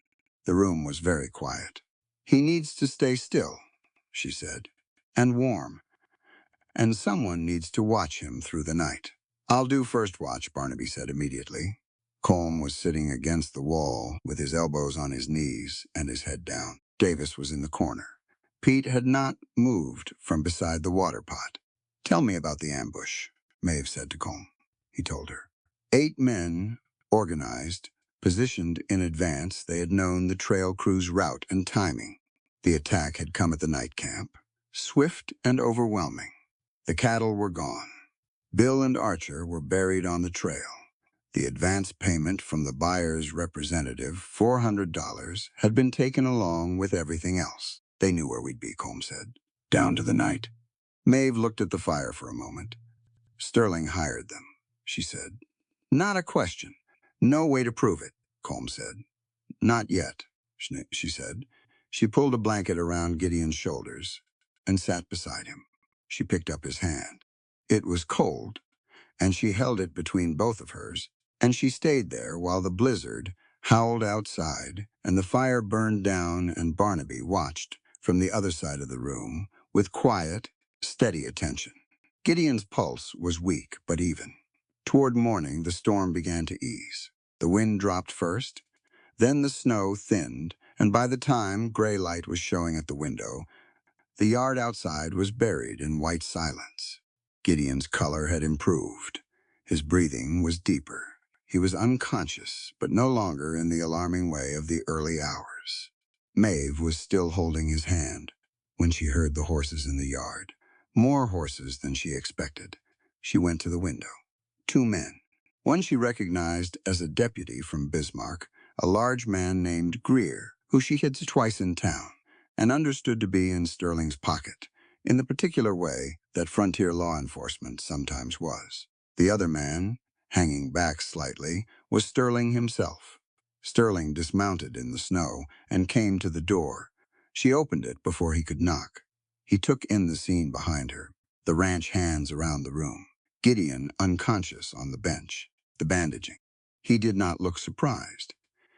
He looked like a man who has arrived at the moment he planned for. He reached inside his coat. "I have a foreclosure notice," he said. "Signed by Judge Halverson this morning, citing non-payment of the operating loan balance." He held out the papers, and a warrant for Calloway's arrest. Fraud charges. She didn't take the papers. Behind Sterling, Deputy Greer put one hand on the revolver at his hip. Sterling drew his own from his coat slowly, deliberately, pointing it at a spot between Maeve and the room beyond her. "The warrant covers the property as well," Sterling said. "My bank is taking possession of Red Cedar Ranch, effective immediately. Your crew has 1 hour to collect their personal belongings and leave the land." Maeve stood in the doorway. Behind her, Gideon lay unconscious and pale on the bench, unable to stand, unable to speak, unable to draw the weapon that was never far from his reach. Bill and Archer were in the ground on a trail 200 miles south. The cattle were gone. The advance payment was gone, and Sterling was standing in the snow with a gun and a court order, and the look of a man who has spent 4 years building toward this exact moment. He was waiting for her to step aside. She stood in the doorway and looked at him, and she did not move. Sterling held the gun level and waited. He was a patient man when patience served him. He had spent 4 years being patient. 4 years of inflated invoices and fraudulent interest calculations and careful maneuvering around the water rights survey, all of it building toward this morning. He could afford to wait another 30 seconds for a woman in a doorway to understand that she had no options. Maeve did not move. Her hands were at her sides. She was still in the clothes she'd been working in when the crew came back, sleeves rolled to the elbow, a smear of dried blood on her right forearm from the surgery. She looked at the gun, and she looked at Sterling, and she stood exactly where she was. Behind her, she heard the bench creak. She heard Colm get to his feet. Then Davis. Then Pete. Then Joseph, who had been so still in the corner that Sterling probably hadn't registered him as a threat until this moment. Barnaby came from the kitchen doorway to her left. He had the cast-iron skillet in one hand, which was not a firearm but was not nothing either, and he stood with the calm of a man who has faced worse and is still standing. Sterling's eyes moved across the room, calculating. Deputy Greer shifted his weight in the snow. Behind Sterling, one hand still on his revolver, but something in his posture had changed. He had expected. Whatever Sterling had promised him, he'd expect, and this was not it. A room full of tired, grieving, furious men with rifles they hadn't drawn yet but could. "You have a court order," Maeve said. Her voice was steady. "Signed this morning, you said." Sterling looked at her. "That's correct." "By Judge Halverson?" "Yes." "At what time this morning?" A brief pause. "What does that matter?" "Because the blizzard closed the road from Bismarck at midnight," she said. "I know this because Colm's crew came in on that road at 10 o'clock last night and said it was barely passable then. By midnight, it was closed 2 feet of drift at the east cut, according to Pete, who checked the fence line at first light." She looked at Sterling directly. For Judge Halverson to have signed that order this morning, he would have had to ride through a closed road in a blizzard, which means either he signed it last night, before the supposed non-payment was formally documented, or someone filled in the date after the fact. Sterling said, "Nothing," which is fraud, she said, added to the existing fraud, which I have documented in a report currently sitting in 4 separate government offices. The silence lasted several seconds. Greer cleared his throat. Sterling kept his gun level, but his eyes had done something, a small recalculation behind them. The look of a man revising his immediate plan while keeping his face still. The foreclosure notice stands regardless of the date question. The loan balance. The loan balance, Maeve said, includes $260 in fraudulent interest that you calculated at a rate not stated in the original loan agreement. Subtract that overage, and the ranch is not in default. She tilted her head slightly. Your own billing records prove it. I have copies. From the bench behind her, Gideon made a sound, low, barely there, but present. She did not turn around. She kept her eyes on Sterling. Sterling lowered the gun, slowly, with the controlled deliberateness of a man who needs the gesture to look like a choice rather than a retreat. "This isn't over," he said. "I know," she said. He held her gaze for one more moment. Then he turned, walked back through the snow to his horse, and mounted. Greer followed, visibly relieved to be leaving. They rode out of the yard without looking back. Maeve let out a breath. Her hands were shaking. She pressed them flat against her thighs and turned back to the room. The men were still standing where they'd risen, Colm and Davis and Pete in a loose line, Joseph by the wall, Barnaby in the kitchen doorway with the skillet. Nobody had drawn a rifle, but every rifle in the room was within arm's reach of someone who knew how to use it, and Sterling had understood this. "Is he still breathing?" she asked. Barnaby set the skillet down and crossed to the bench. He put 2 fingers to Gideon's neck. "Yes, stronger than an hour ago." She crossed the room and crouched beside the bench. Gideon's face was still pale, but the gray undertone from severe blood loss had lightened. His chest rose and fell with a regularity that she allowed herself to find reassuring. She picked up his hand again. "He's going to be angry," Colm said, from somewhere behind her, "when he wakes up and finds out he missed that." "He didn't miss it," Maeve said. "He built the room that made it possible." Colm was quiet for a moment. Then he said, "Bill had a sister in Minnesota. We need to write to her." "I'll help you," Maeve said, "when you're ready."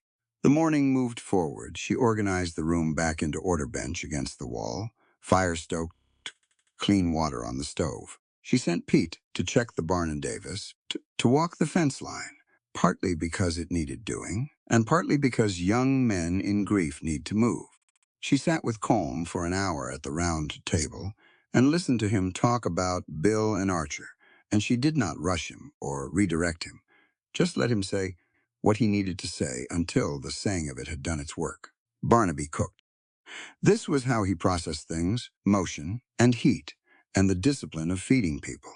By noon, there was a pot of soup on the table and fresh bread, and everyone ate because Barnaby put it in front of them, and they understood this as the care it was. Joseph worked at the table beside Maeve through the afternoon, going through the water rights documentation again. He had been thinking about the fraudulent court order. "The date problem is important," he said, "but it won't hold Sterling forever. He'll get another order, a cleaner one." "Yes," she said, "which is why we can't wait for him to move again. We have to finish building the affirmative case before he gets a second attempt." What does affirmative mean here? It means we don't just prove his order was fraudulent. We prove in a positive and documented way that Red Cedar's water rights claim is legally valid and predates any interest Sterling's bank might have. She pulled out the original land survey. This notation, the confirmation of the underground water source, this is from an 1879 survey. If we can get a federal land office to formally register this survey as part of the ranch's legal deed record, Sterling can't simply foreclose and claim the water rights automatically. He'd have to fight a federal registration, and that's a much harder fight. Joseph studied the survey and the letters you sent to Yankton. One of them was specifically about this survey. I asked for confirmation that the notation constitutes a documented water right under the 1,866 federal land grant terms. She tapped the relevant section. If they confirm it, Sterling has nothing. The fraud case prosecutes him separately, but the water rights case takes his entire motive away. Joseph sat back. "You set up 2 different lines of defense, and a third," she said. "The letter to the Northern Pacific Railroad. If they're cooperating with Sterling's scheme, they need to know there's a documented record of that cooperation being investigated. Companies like that protect themselves. First, they'll distance themselves from Sterling the moment it becomes a liability." He thought about this for a moment. "So you're using the same principle again." She looked at him. "Write yourself into the record," he said, "so you can't be made invisible." She looked at the survey in front of her. with its careful grid lines and its notation 40 feet deep, a water source that someone had hoped no one would ever look at closely enough to understand. Yes, she said. Exactly that. Gideon woke late in the afternoon. He came back to consciousness slowly, like something surfacing from deep water awareness, arriving in pieces. The fire first, then the ceiling, then the particular quality of the light that meant it was winter and late in the day. He turned his head. Maeve was at the table writing. She looked up when he moved and was across the room in a few strides, crouching beside him. "Don't sit up yet," she said. He ignored this and sat up anyway, then stopped because the pain in his chest made continuing inadvisable. He put one hand over the bandaging and breathed carefully. "The bullet's out," she said. "The wound is clean. You lost a significant amount of blood, which means you're going to feel wrong for several days. And you need to stay still." He looked at her for a long moment, the room around him, the fire, the round table with its spread of documents. "Bill and Archer," he said. "I know," she said quietly. He closed his eyes for a moment. When he opened them again, they were very clear, clearer than the rest of his face, which still had the drawn quality of someone whose body had been through a serious argument and lost some of it. "Sterling came," he said. It wasn't quite a question. "This morning, what happened?" She told him. All of it, the court order, the fraudulent date, the gun, the men rising behind her, the argument about the interest calculation, Sterling leaving. She told it plainly, without dramatics, the way she would have told him about a financial discrepancy. "Here is what happened. Here is the sequence. Here is where things stand now." He listened without interrupting. When she finished, he said, "You stood in front of his gun. I stood in the doorway," she said. "It's a slightly different thing. Maeve." It was the first time he had used her given name. She had used his in this house once weeks ago. He had never reciprocated until now. She met his eyes. "I wasn't alone in that doorway," she said. "Every man in this room was standing behind me. You built that. You built the kind of place where men stand up for each other. And that is what they did." She held his gaze. "You taught me how to stand tall on this frontier. Today it was my turn to guard your back." He was quiet for a long time. Outside, the snow had stopped. The late afternoon light came through the window, pale and clean, washing the floorboards in a color somewhere between gold and white. The ranch was still around them. "The water rights," he said finally. 4 letters filed. "I'll explain everything when you're stronger." She stood up. "Right now you need water and food and to stay horizontal." "I'm not good at horizontal." "You'll practice," she said. Barnaby appeared in the kitchen doorway on cue, as though he had been listening, which he absolutely had been. "Soup," he said to Gideon, "and don't argue with me about it." Gideon did not argue with him about it. He ate. He stayed on the bench. He slept again by early evening. The deep repairing sleep of someone whose body has decided that consciousness is a luxury it can't afford yet. Maeve sat at the table and worked until the lamp oil ran low, then went to her room. She lay in the dark and thought about Sterling's face when the room had filled up behind her, the recalculation in his eyes. The moment when a plan built on the assumption that no one would resist had run into evidence that everyone would. She thought about Colm and Davis and Pete and Joseph rising from their chairs. She thought about Barnaby and the cast-iron skillet. She thought about Gideon's voice saying her name. She closed her eyes and let the ranch settle around her in the dark, and she was very tired and very awake at the same time. And outside the window, the snow lay across the Dakota plain, in every direction, clean and vast and cold. And somewhere under the east pasture, 40 feet down, water moved through the dark earth without stopping. 3 days passed before Gideon could stand without assistance. He attempted it on the first day and made it approximately upright before Maeve appeared at his elbow and said, in the tone she used for statements that were not open for discussion, that he was going to sit back down, or she was going to ask Barnaby to physically return him to the bench. Gideon looked at Barnaby, who was leaning in the kitchen doorway with his arms crossed, and the expression of a man who would absolutely do this. Gideon sat back down. On the second day, he made it to the chair at the round table and spent 2 hours going through the documents. Maeve had laid out for him the water rights survey, her 4 letters, the copies of the financial evidence, the summary of Sterling's visit. He read carefully and asked precise questions, and she answered them. And by the end of it, he understood exactly where things stood. "You filed with the federal marshal's office," he said, looking at the copy of that letter, with the full financial summary attached. "Sterling won't have known you had that relationship." "I didn't have a relationship. I had a mailing address and a stamp." She paused. "But he doesn't know that." He looked at her, something close to a smile. He thought he was dealing with an isolated rancher. He was dealing with an isolated rancher who hired someone with 4 years of accounting experience and a habit of writing things down. She pulled the water rights survey toward her. "The registration request to Yankton is the most important piece. If they confirm the water rights notation before Sterling gets a new court order, the foreclosure loses its value to him entirely." "How long does registration take?" "For a federal land confirmation, could be weeks. Could be faster if the right person understands the urgency." She had written a detailed explanation of urgency into that letter.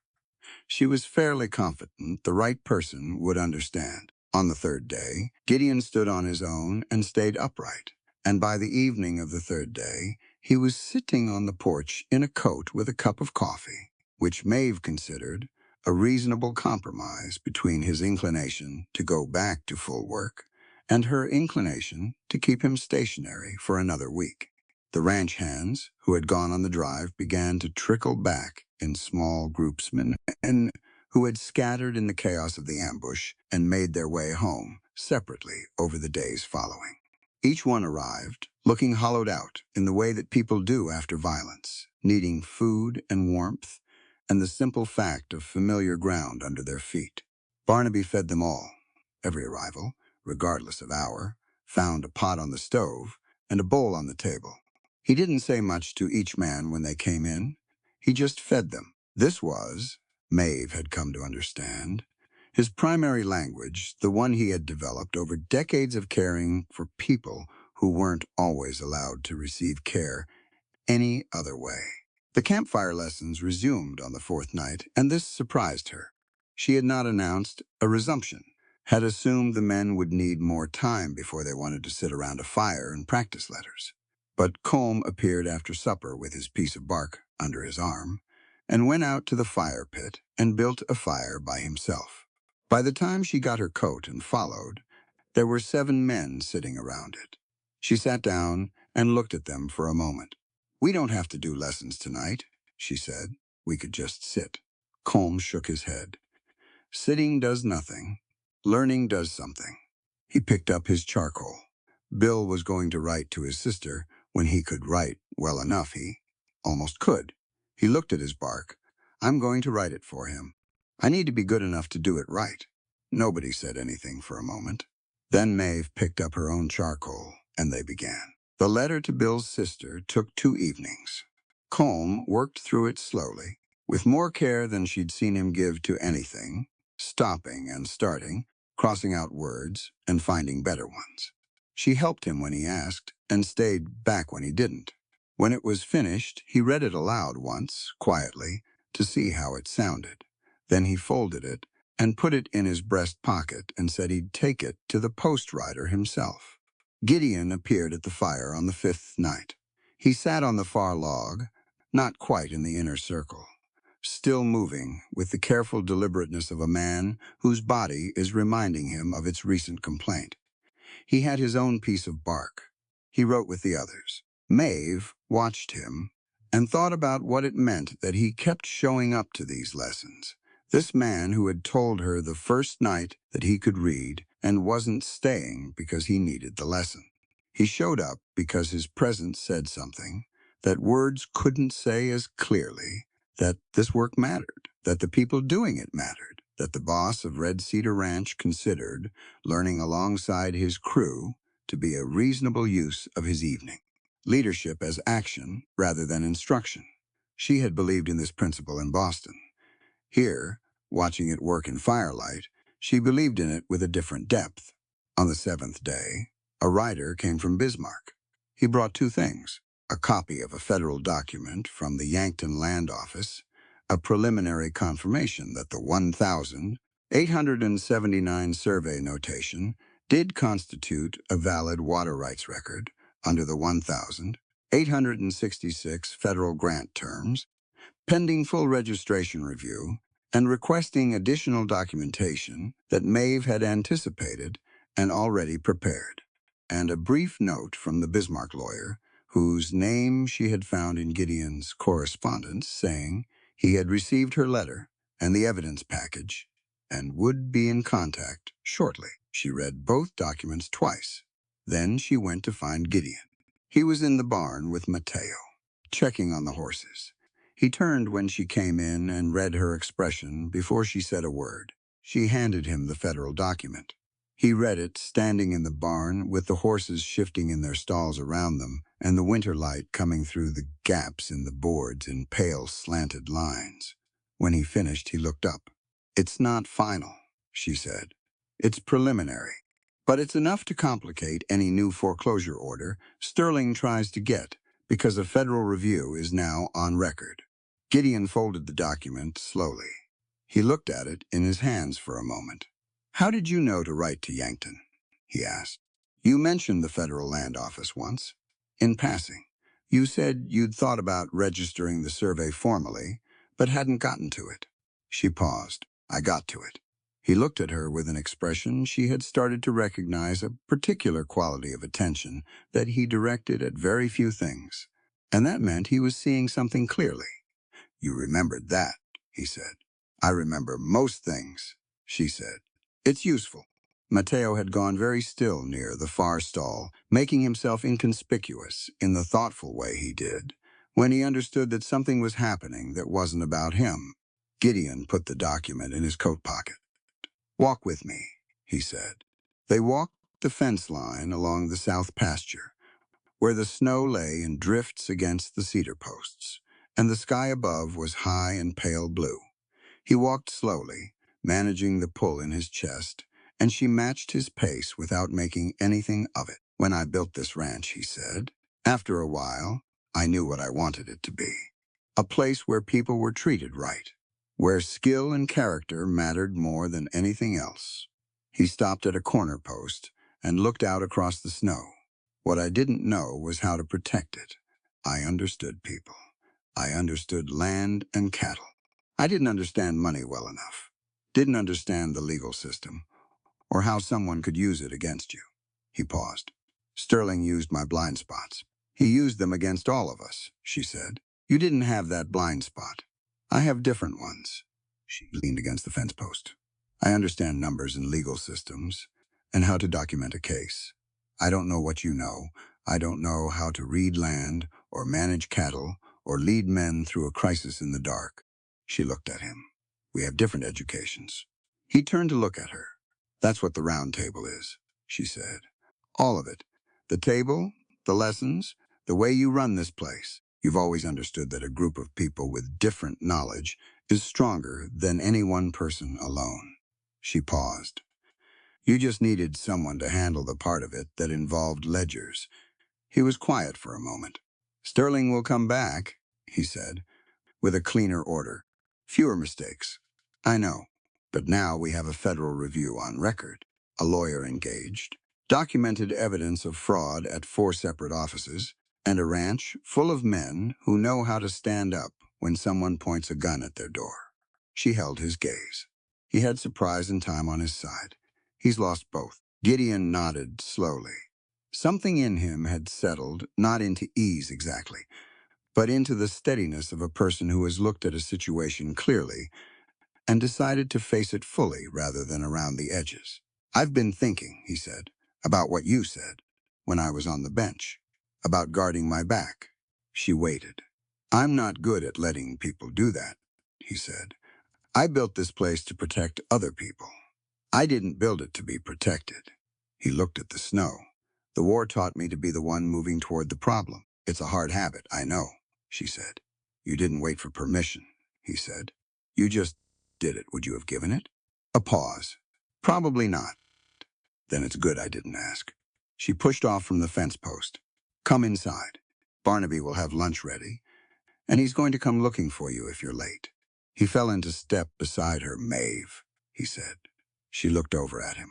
Thank you, he said, simply, without decoration. She looked at him for a moment, this man who had asked her, in a dusty street, what she was really looking for, who had built a round table and sat at a campfire and held her hand before riding into an ambush, who was now walking slowly across snow toward a house he had built with his own hands because he needed something worth protecting.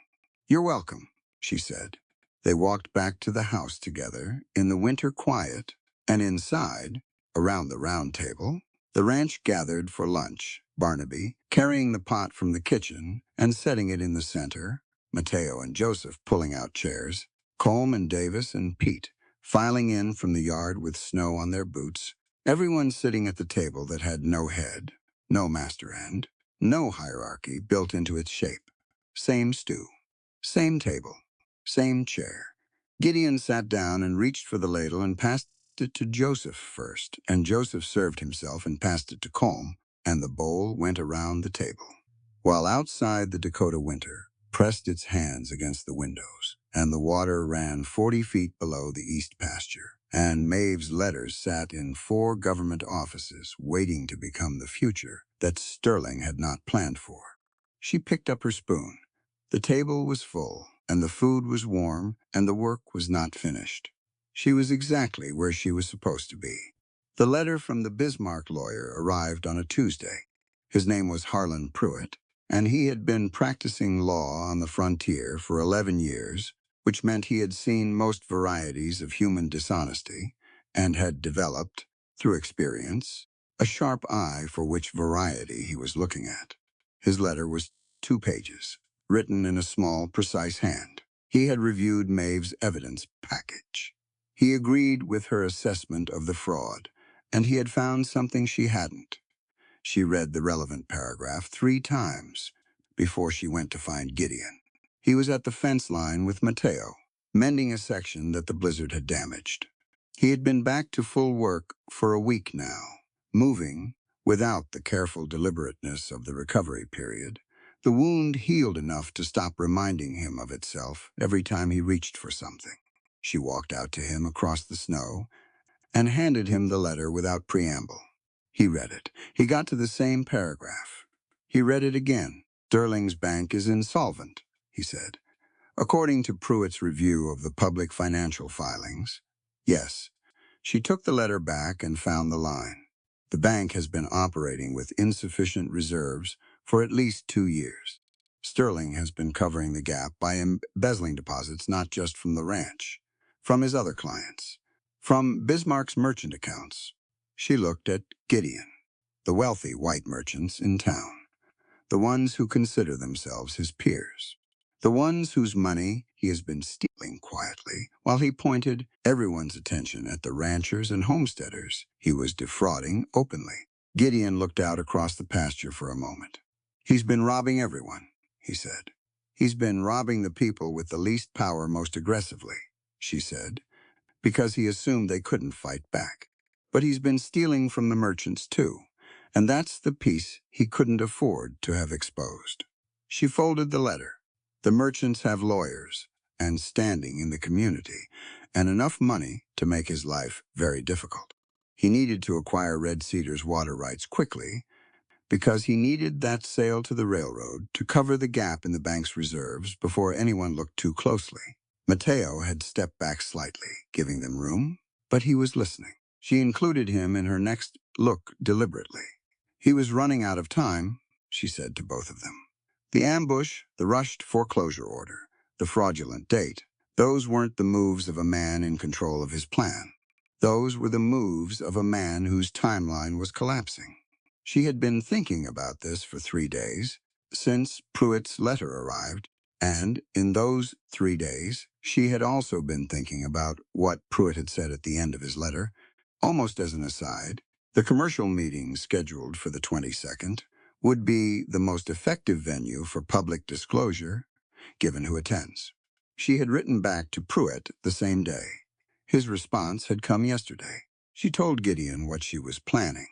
He listened the way he always listened, fully, without interrupting, processing, rather than waiting for his turn to speak. When she finished, he said, "You want to present the evidence at the commercial meeting, in front of Sterling's depositors, in front of the people he's been stealing from, with Pruitt there, to verify the legal weight of the documents." She paused. "Sterling will be there. He attends every commercial meeting. He's on the organizing committee. He won't expect it because he doesn't believe I have access to the bank's public filings, and he doesn't know Pruitt is involved. And if he tries to interfere, he can try. But the evidence doesn't require his cooperation. The numbers are in public filings that anyone can access. I've just organized them into a form that's impossible to misread." She looked at Gideon. "That's what this is. Making the truth clear enough that no one in that room can choose not to see it." Gideon handed her the letter. "I'll be there. You don't have to." "I'll be there," he said again. "Not an argument. A fact," Mateo said, from his position at the fence. "So will I." She looked at him. "Bismarck has treated me a certain way for a long time," he said, in the careful, precise English he'd worked so hard to build. "I'd like to be in the room when that changes." Joseph came too, and Colm and Barnaby, who dressed for the occasion in a clean shirt and his good coat, and said nothing about it to anyone but was clearly in a particular frame of mind.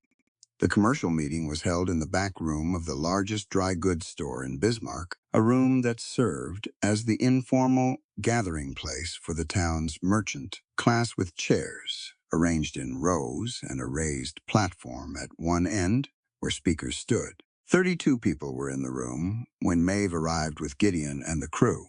The room was accustomed to a certain composition. Their arrival altered it. Sterling was in the front row. He turned when they came in. His face did a quick sequence of adjustments: surprise, assessment, controlled dismissal. He had clearly not been told they were coming. Pruitt was already at the platform. Maeve had worked with him twice in the past week, going through the documents, the sequence of the presentation, the specific order that would make the logic clearest. Pruitt was a pragmatic man who had no personal investment in anything except accuracy and outcome, and he had looked at her evidence with the expression of someone who recognizes craftsmanship. "You built this well," he had said at their second meeting. "Every claim is documented. Every number has a source. This is not a complaint. This is a proof." "That's what I wanted," she had said. "I know. That's why it'll work." At the commercial meeting, Pruitt opened with the legal framework: dry, factual, precise. He explained what the public bank filings showed about reserve requirements. He explained what Sterling's filings showed in comparison. He used numbers and legal references, and the particular flat tone of someone stating facts rather than arguing a case. Then Maeve stood up. She had the ledgers. She had the invoices. She had the 12-page summary she had written in the lamplight at the ranch table, and she had made eight copies of it, one for each of the major merchant accounts she had identified in Pruitt's research. She walked each person through it, clearly, without anger and without theater. The same voice she used at the campfire when she was explaining a concept to a man who had never held a charcoal stick before: patient, direct, built on the assumption that the person in front of her was capable of understanding if the information was presented honestly. "The figures in your column," she said to the dry goods merchant in the third row, a man named Harwell, who had the look of someone whose stomach had been bothering him since Pruitt started speaking, "represent the discrepancy between what your accounts show as bank reserve allocation and what the public filing reports. The difference is $412 over 18 months. That money did not go into the reserve fund." She paused. "It went somewhere else." Harwell looked at his copy of the summary. He looked at Sterling. Sterling's face had gone through several more adjustments during the presentation. He had tried interrupting twice in the early minutes, and Pruitt had addressed both interruptions with the calm efficiency of a man who had been a lawyer for 11 years and knew exactly what to do with an interruption. By the time Maeve reached the section on Red Cedar Ranch, the double billing, the fraudulent interest, the ambush whose organization pointed back to a man who needed the water rights quickly and quietly, the room had the particular quality of air that exists when a large group of people are all arriving at the same conclusion simultaneously. Sterling stood up. He spoke for approximately 90 seconds. It was a credible performance, confident, dismissive, the vocabulary of a man accustomed to being the most financially literate person in any room he entered. He said the figures were being misrepresented. He said the context was being omitted. He looked at Maeve while he said it, and the look was meant to reduce her to someone whose testimony shouldn't be trusted. Harwell said, from the third row, "Rufus, the numbers are in your own public filings." Sterling looked at him. "I can read them myself," Harwell said. He said it quietly. He said it without drama. He held up his copy of the summary. "She's organized them. But the source documents are yours." Two other merchants said similar things in different words. A woman at the back of the room, who ran the town's largest boarding establishment, and whose account appeared in Pruitt's research, stood up and asked Sterling directly to explain the specific discrepancy on page 4. Sterling could not explain it in a way that accounted for the numbers. The federal marshals came in near the end of the meeting. Two of them, summoned by the letter Maeve had filed weeks earlier, which had been followed by Pruitt's formal complaint, which had triggered a review that the marshals had apparently been conducting for 10 days without Sterling's knowledge. They were polite and businesslike. They spoke to Pruitt first. Then they asked Sterling to come with them. Sterling looked around the room at Harwell, at the woman from the boarding establishment, at the 24 merchant faces that had heard everything and were looking back at him with the specific expression of people who have understood that they have been stolen from. Then he looked at Maeve. She looked back at him without satisfaction and without cruelty, just steadily. "The way you look at a problem that has been solved." He went with the marshals. The room exhaled. Outside afterward, on the boardwalk in the cold winter air, Gideon stood beside her and said nothing for a moment. The town moved around them, indifferent to what had just happened inside, as towns always are. "The last time I stood on this boardwalk," she said, "I had $4 in a carpet bag and 3 rejections before noon." He looked at her, different day. Very different. She watched the street. "Barnaby is going to want to cook something significant tonight. He's been planning it since we left this morning," Gideon said. "He told me before we rode out," said he had a feeling. "He usually does." They rode back to Red Cedar in the late afternoon light, all 6 of them, and behind them the town of Bismarck was beginning the slow, noisy process of understanding what it had just witnessed. Spring came to the Dakota Territory the way it always did, reluctantly. Then all at once, for weeks, the snow held. Then one morning the air changed. A different quality to it, something from the south, and by afternoon the eaves were dripping. And by the following week the east pasture was showing the particular brown-green of ground that has been frozen and is deciding to be something else. Red Cedar Ranch breathed out. The operating loan had been formally recalculated by the court-appointed bank administrator who took over Sterling's accounts in February. With the fraudulent interest removed and the overcharges documented, the ranch not only cleared the loan entirely, but was owed a refund of $320 from the Sterling Bank's seized assets. The Federal Water Rights Registration had come through in March, official, permanent, recorded in the Federal Land Register in Yankton, with Red Cedar Ranch listed as the legal holder. The Northern Pacific Railroad, as Maeve had anticipated, sent a representative to the ranch in early spring to discuss a legitimate water access agreement, a rental arrangement clearly documented, with rates negotiated by Pruitt on the ranch's behalf. Gideon signed it at the round table, with Maeve sitting across from him and Barnaby standing in the kitchen doorway because he was not willing to miss it. The ranch was debt-free for the first time in 4 years. The cattle herd had been partially rebuilt through a combination of the railroad rental payment and a loan from Harwell, the dry goods merchant, who had approached Gideon in March and offered terms that were, for the first time, honest ones. 40 new head by April, with plans for more in the fall. Mateo was training 3 new horses. Joseph had expanded his water usage records into a full land management document that Pruitt said was the best he'd seen from a private ranch in the territory. Colm had received a letter back from Bill's sister in Minnesota, 3 pages long, and had read every word of it himself and had written back.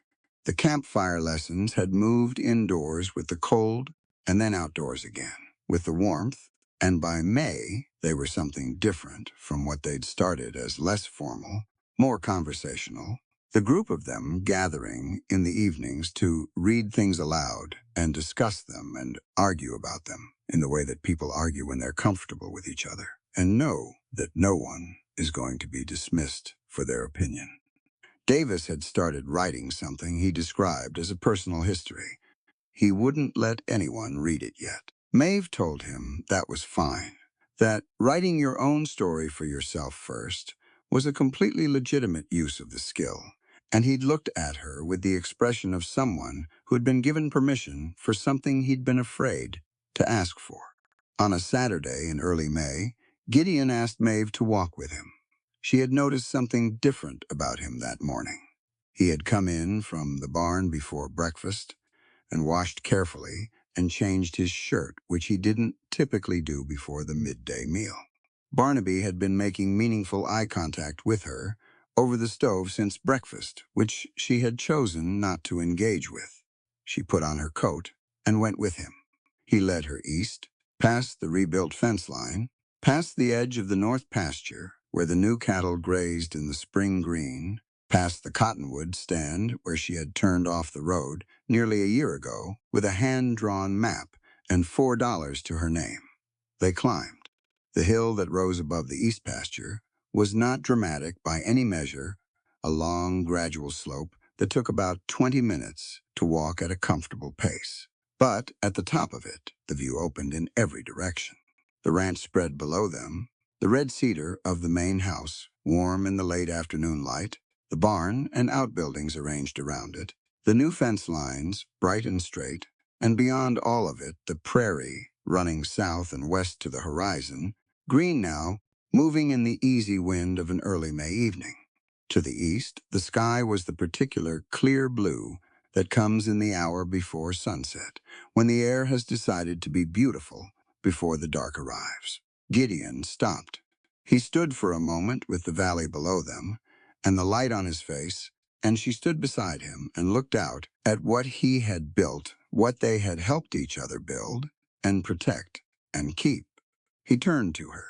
He reached into his coat pocket and brought out a ring, small, silver, hand-carved with a pattern along the band that she recognized after a moment as a cedar bough, the same grain as the round table, the same wood as the ranch itself. She looked at it in his palm. Then she looked at him. He was steady. No performance in it, no rehearsed quality. He was simply himself, the same man who had asked her a question in a dusty street and meant every word of it. "Maeve," he said, "I'm not looking for a wife to serve me. I want an equal partner to run this ranch." By my pod, he paused. "Will you share this life with me?" She heard, below them, the sound of the crew in the yard voices and the clink of the supper triangle, the evening sounds of a working ranch settling into the end of its day. She looked at the ring. She thought about a wooden boardwalk and red dust and boots that had lost their polish before 9 in the morning. She thought about 3 rejections before noon and a carpet bag and enough money for 4 nights in a rooming house and nothing after that. She thought about a man on a dark bay horse, backlit by the prairie sun, asking her not what she needed or what she would settle for, but what she was really looking for. She thought about a campfire and men holding bark with their names on it. She thought about Barnaby sitting down at the table for the first time. She thought about Joseph's water records and Davis's personal history and Colm's letter to Bill's sister and Mateo's 2 pages to his mother in Sonora. She thought about a bullet and a scalpel and a scar that was proof of survival. She thought about standing in a doorway with a gun pointed at her and the room rising up behind her, and none of that being the loneliest thing she'd ever done, because the man who built the room was 10 feet away, and she was not willing to let anything past her while he was down. She took the ring from his palm. "Yes," she said. Below them, from the yard, a sound went up cheering, sudden and whole, and she realized that every person on the ranch had known this was happening and had positioned themselves to hear the outcome. Barnaby's voice was loudest. Mateo was whistling. Even Joseph, who she could pick out at the edge of the group, was smiling. Gideon put the ring on her finger, and she laughed at the cheering, and he kissed her in the May light with the valley below them, and the prairie wind moving through the grass and the crew of Red Cedar Ranch, making an absolutely unreasonable amount of noise in the yard below. She pulled back and looked at him. "Did you tell everyone?" "Barnaby knew," he said. "Barnaby told everyone." "Of course he did." They walked back down the hill together, and the crew met them at the yard gate, and Barnaby had clearly prepared for this evening, because dinner was the kind of meal that takes a full day to make, and the round table had wildflowers on it, from somewhere prairie ones, small and yellow and slightly battered, the kind that grow at the edge of the east pasture. And everyone sat down together in the warm kitchen light and ate until the stars came out. Dakota Territory, 1888. 5 years later, the schoolhouse went up in June. Gideon built it the way he built everything deliberately, with the kind of care that shows in the finished product, even if you can't see exactly where the care went. Cedar frame, whitewashed walls, 4 windows for light, a stove for winter, benches long enough for 12 students, a board across the front wall, painted black for chalk. He built it next to the main house, close enough that on cold mornings you could see the smoke from both chimneys rising together. The sign above the door read, "Red Cedar School open to all." Maeve had made the sign herself, with paint she'd ordered from Bismarck, and a brush she'd been saving since the previous fall. She had painted each letter with the same care she'd seen the ranch hands use when they first practiced their names on bark by firelight, slowly, precisely, meaning every stroke. By August, the school had 23 students.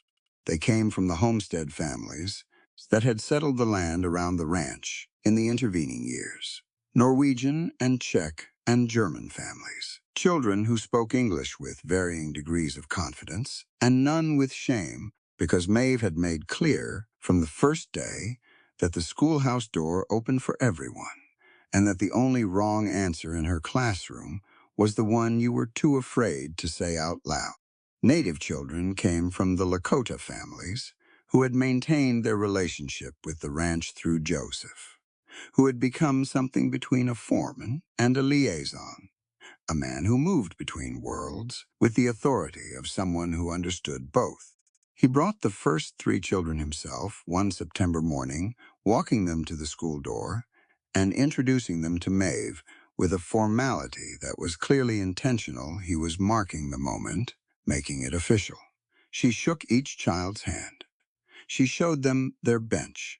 She gave them chalk and let them practice drawing anything they wanted for the first 10 minutes, while she organized the morning's lesson. One of them drew a horse. A very good horse, actually, with accurate proportions and a quality of motion in the pencil lines that suggested the child had been looking at horses with the focused attention of someone who loved them. "That's excellent," Maeve said, crouching beside the bench to look at it. "Can you write the word underneath?" "Any letters you know." The child wrote 3. H-O-R, close, but incomplete. "Good start," Maeve said. "Let's get the rest." This was how it went. Every day, someone starting from somewhere different, and the work was to meet them where they were and bring them forward from there. That had always been her belief about teaching, not that you pour knowledge into an empty vessel, but that you find what's already there and give it language and structure and room to grow. The ranch itself had grown, too. The cattle herd was the largest it had ever been, 140 head, with a breeding program that Mateo had developed over 3 years, and that had started attracting attention from ranchers as far south as Nebraska. 2 new hands had been hired in the spring, a German homesteader's son named August, and a freedman from Tennessee named Robert, who had heard about red cedar from someone who had heard about it from someone else, which was increasingly how people arrived. The ranch had a reputation that moved through certain communities like water finding its level. Word travels, Barnaby had said once when Maeve mentioned this. Word about a place where you're treated right travels faster than any other kind. He was cooking on this particular August afternoon, a Tuesday, the kind of heavy summer day when the light went gold early and the air smelled of warm grass and the distant suggestion of rain. He was making a beef stew. He had never stopped making the beef stew, had no intention of ever stopping, considered it both a practical and philosophical act, feeding people the same good food at the same good table, regardless of who they were. The school day ended at 3. The children left in their separate directions. Homestead families to the west, the Lakota children south, with the 2 older cousins who walked them home. August's younger brother, who had started coming to school the previous week, stopped in the yard to say something to Gideon, who was coming from the barn with their daughter on his hip. Clara was 2 years old. She had her father's dark eyes and her mother's absolute refusal to be put down when there was something interesting happening, and she found most things interesting. She was currently interested in the button on Gideon's collar and was conducting a thorough investigation of it. Gideon listened to what August's brother was saying, nodded, answered something, and the boy ran off toward the west fence with the energy that 8-year-olds deploy when they have been sitting still for hours. Gideon crossed the yard to the schoolhouse door. Maeve was still inside, cleaning the chalkboard. The day's lessons were still partially visible, a column of arithmetic on the left side, a row of words on the right, and in the center, a map she had drawn of the Dakota Territory, with the rivers labeled in 3 different children's handwriting, each one different, each one legible. He leaned in the doorway. Clara saw her mother and reached for her immediately, making the focused sound of a child who has decided that the current arrangement of adults is unsatisfactory. Gideon passed her across. Maeve settled her on her hip with the automatic ease of practice and kept wiping the board with her other hand. "Good day?" he asked. "Remarkable one, actually." She got the last of the chalk dust off and turned around. One of the Morrison girls read a full paragraph aloud today. First time without stopping. She looked at me after like she wasn't sure it had actually happened. Maeve paused. I remember that moment. The first time a student does something they didn't know they could do. He looked at her, at his wife, with chalk dust on her sleeve, and their daughter on her hip, standing in the school he had built for her, in the middle of everything they had made together on this stretch of Dakota land. "Pruitt sent a letter," he said. "The Sterling case is formally closed. Final asset distribution from the bank receivership. We're listed as receiving creditors. How much? Enough to build 2 more rooms onto the school if you want them." She looked at the 4 walls around her, and the 23 names on the attendance board, and the chalk map with its 3 different handwritings. 2 more rooms, she said. "Yes," he smiled. They walked out into the August afternoon together, the 3 of them, Clara pointing at something above the barn that turned out to be a hawk circling in a long, patient arc. The prairie spread in every direction, green gold in the late summer, running to the horizon where the sky was starting to build something that might be rain by nightfall. Maeve looked out at it. She thought about a boardwalk, red dust, 3 rejections before noon and $4 left, and a carpet bag that held everything she owned. She thought about standing in that street and looking at the enormous pale sky and refusing to cry, and the voice from above her that had asked, without condescension and without pity, what she was really looking for. She had been looking for a place where knowledge was valued, where her mind was an asset, where the work was worth doing. She was standing in it. She was, in fact, building it bench by bench and lesson by lesson and name by name on a blackboard at the front of a cedar schoolhouse in the Dakota Territory, where the door opened for everyone, and the only wrong answer was the one you were too afraid to say out loud. Clara grabbed a handful of her mother's hair and said something decisive in the private language of 2-year-olds. "I agree," Maeve told her. Gideon looked over at her. "What did she say?" "Something very wise," Maeve said. "She gets that from me." He laughed. The sound of it went out across the yard, across the pasture, across the green-gold prairie, and above them the hawk turned in its long circle, and the clouds built their slow architecture in the west. The school stood solid and white-walled in the afternoon light, with its door wide open to anyone who came down the road looking for what it offered, which was, in the end, the same thing Maeve Linwood had been looking for the day. She stepped off a train in Bismarck with dust on her boots and a stubbornness that no school board had ever managed to cure. Not charity, not rescue, just a place where what you knew mattered and what you could learn was without limit, and the door was always, always open. There's a moment in this story that I keep coming back to. Maeve Linwood is standing in a doorway. There's a gun pointed at her. The man she loves is unconscious on a bench behind her, bleeding out from a bullet wound. She has no weapon, no badge, no legal authority of any kind.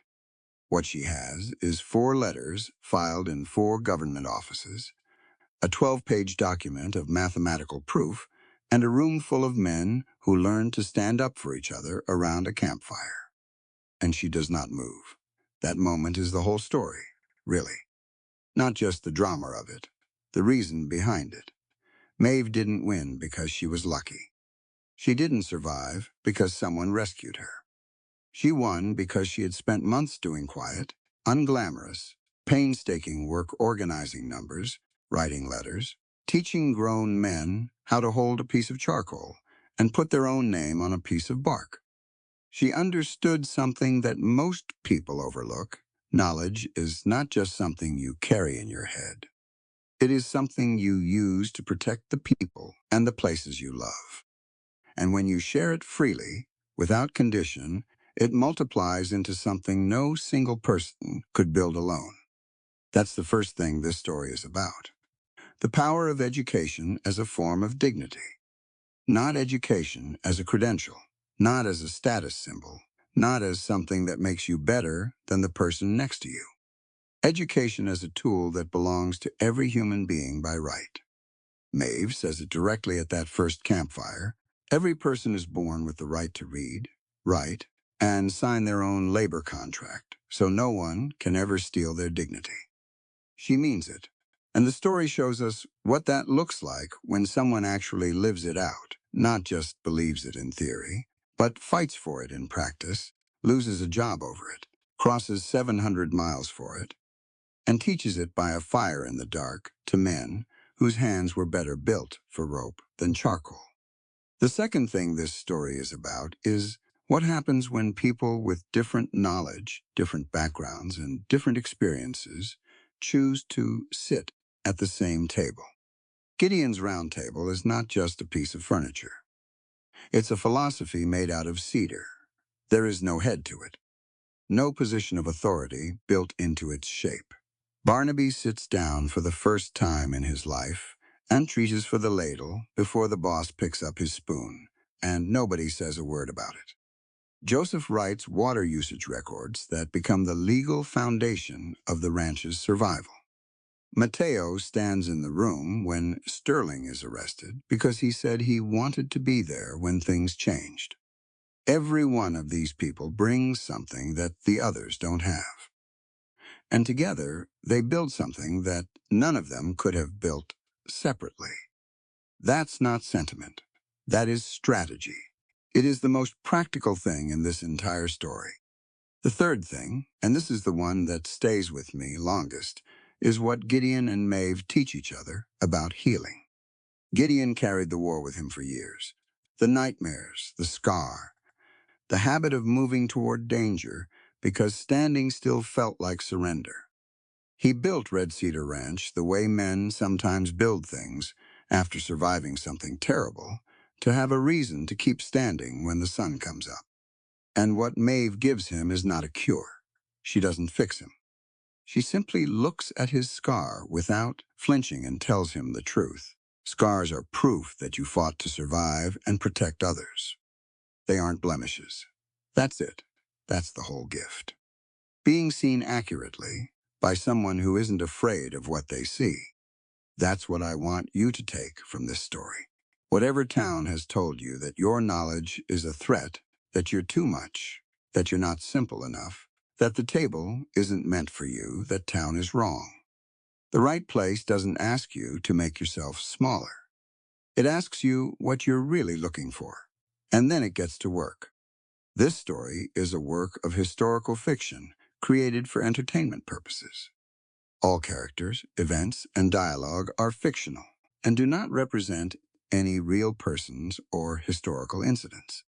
The views and values expressed belong to the story's characters and are intended solely to inspire thoughtful reflection in the reader.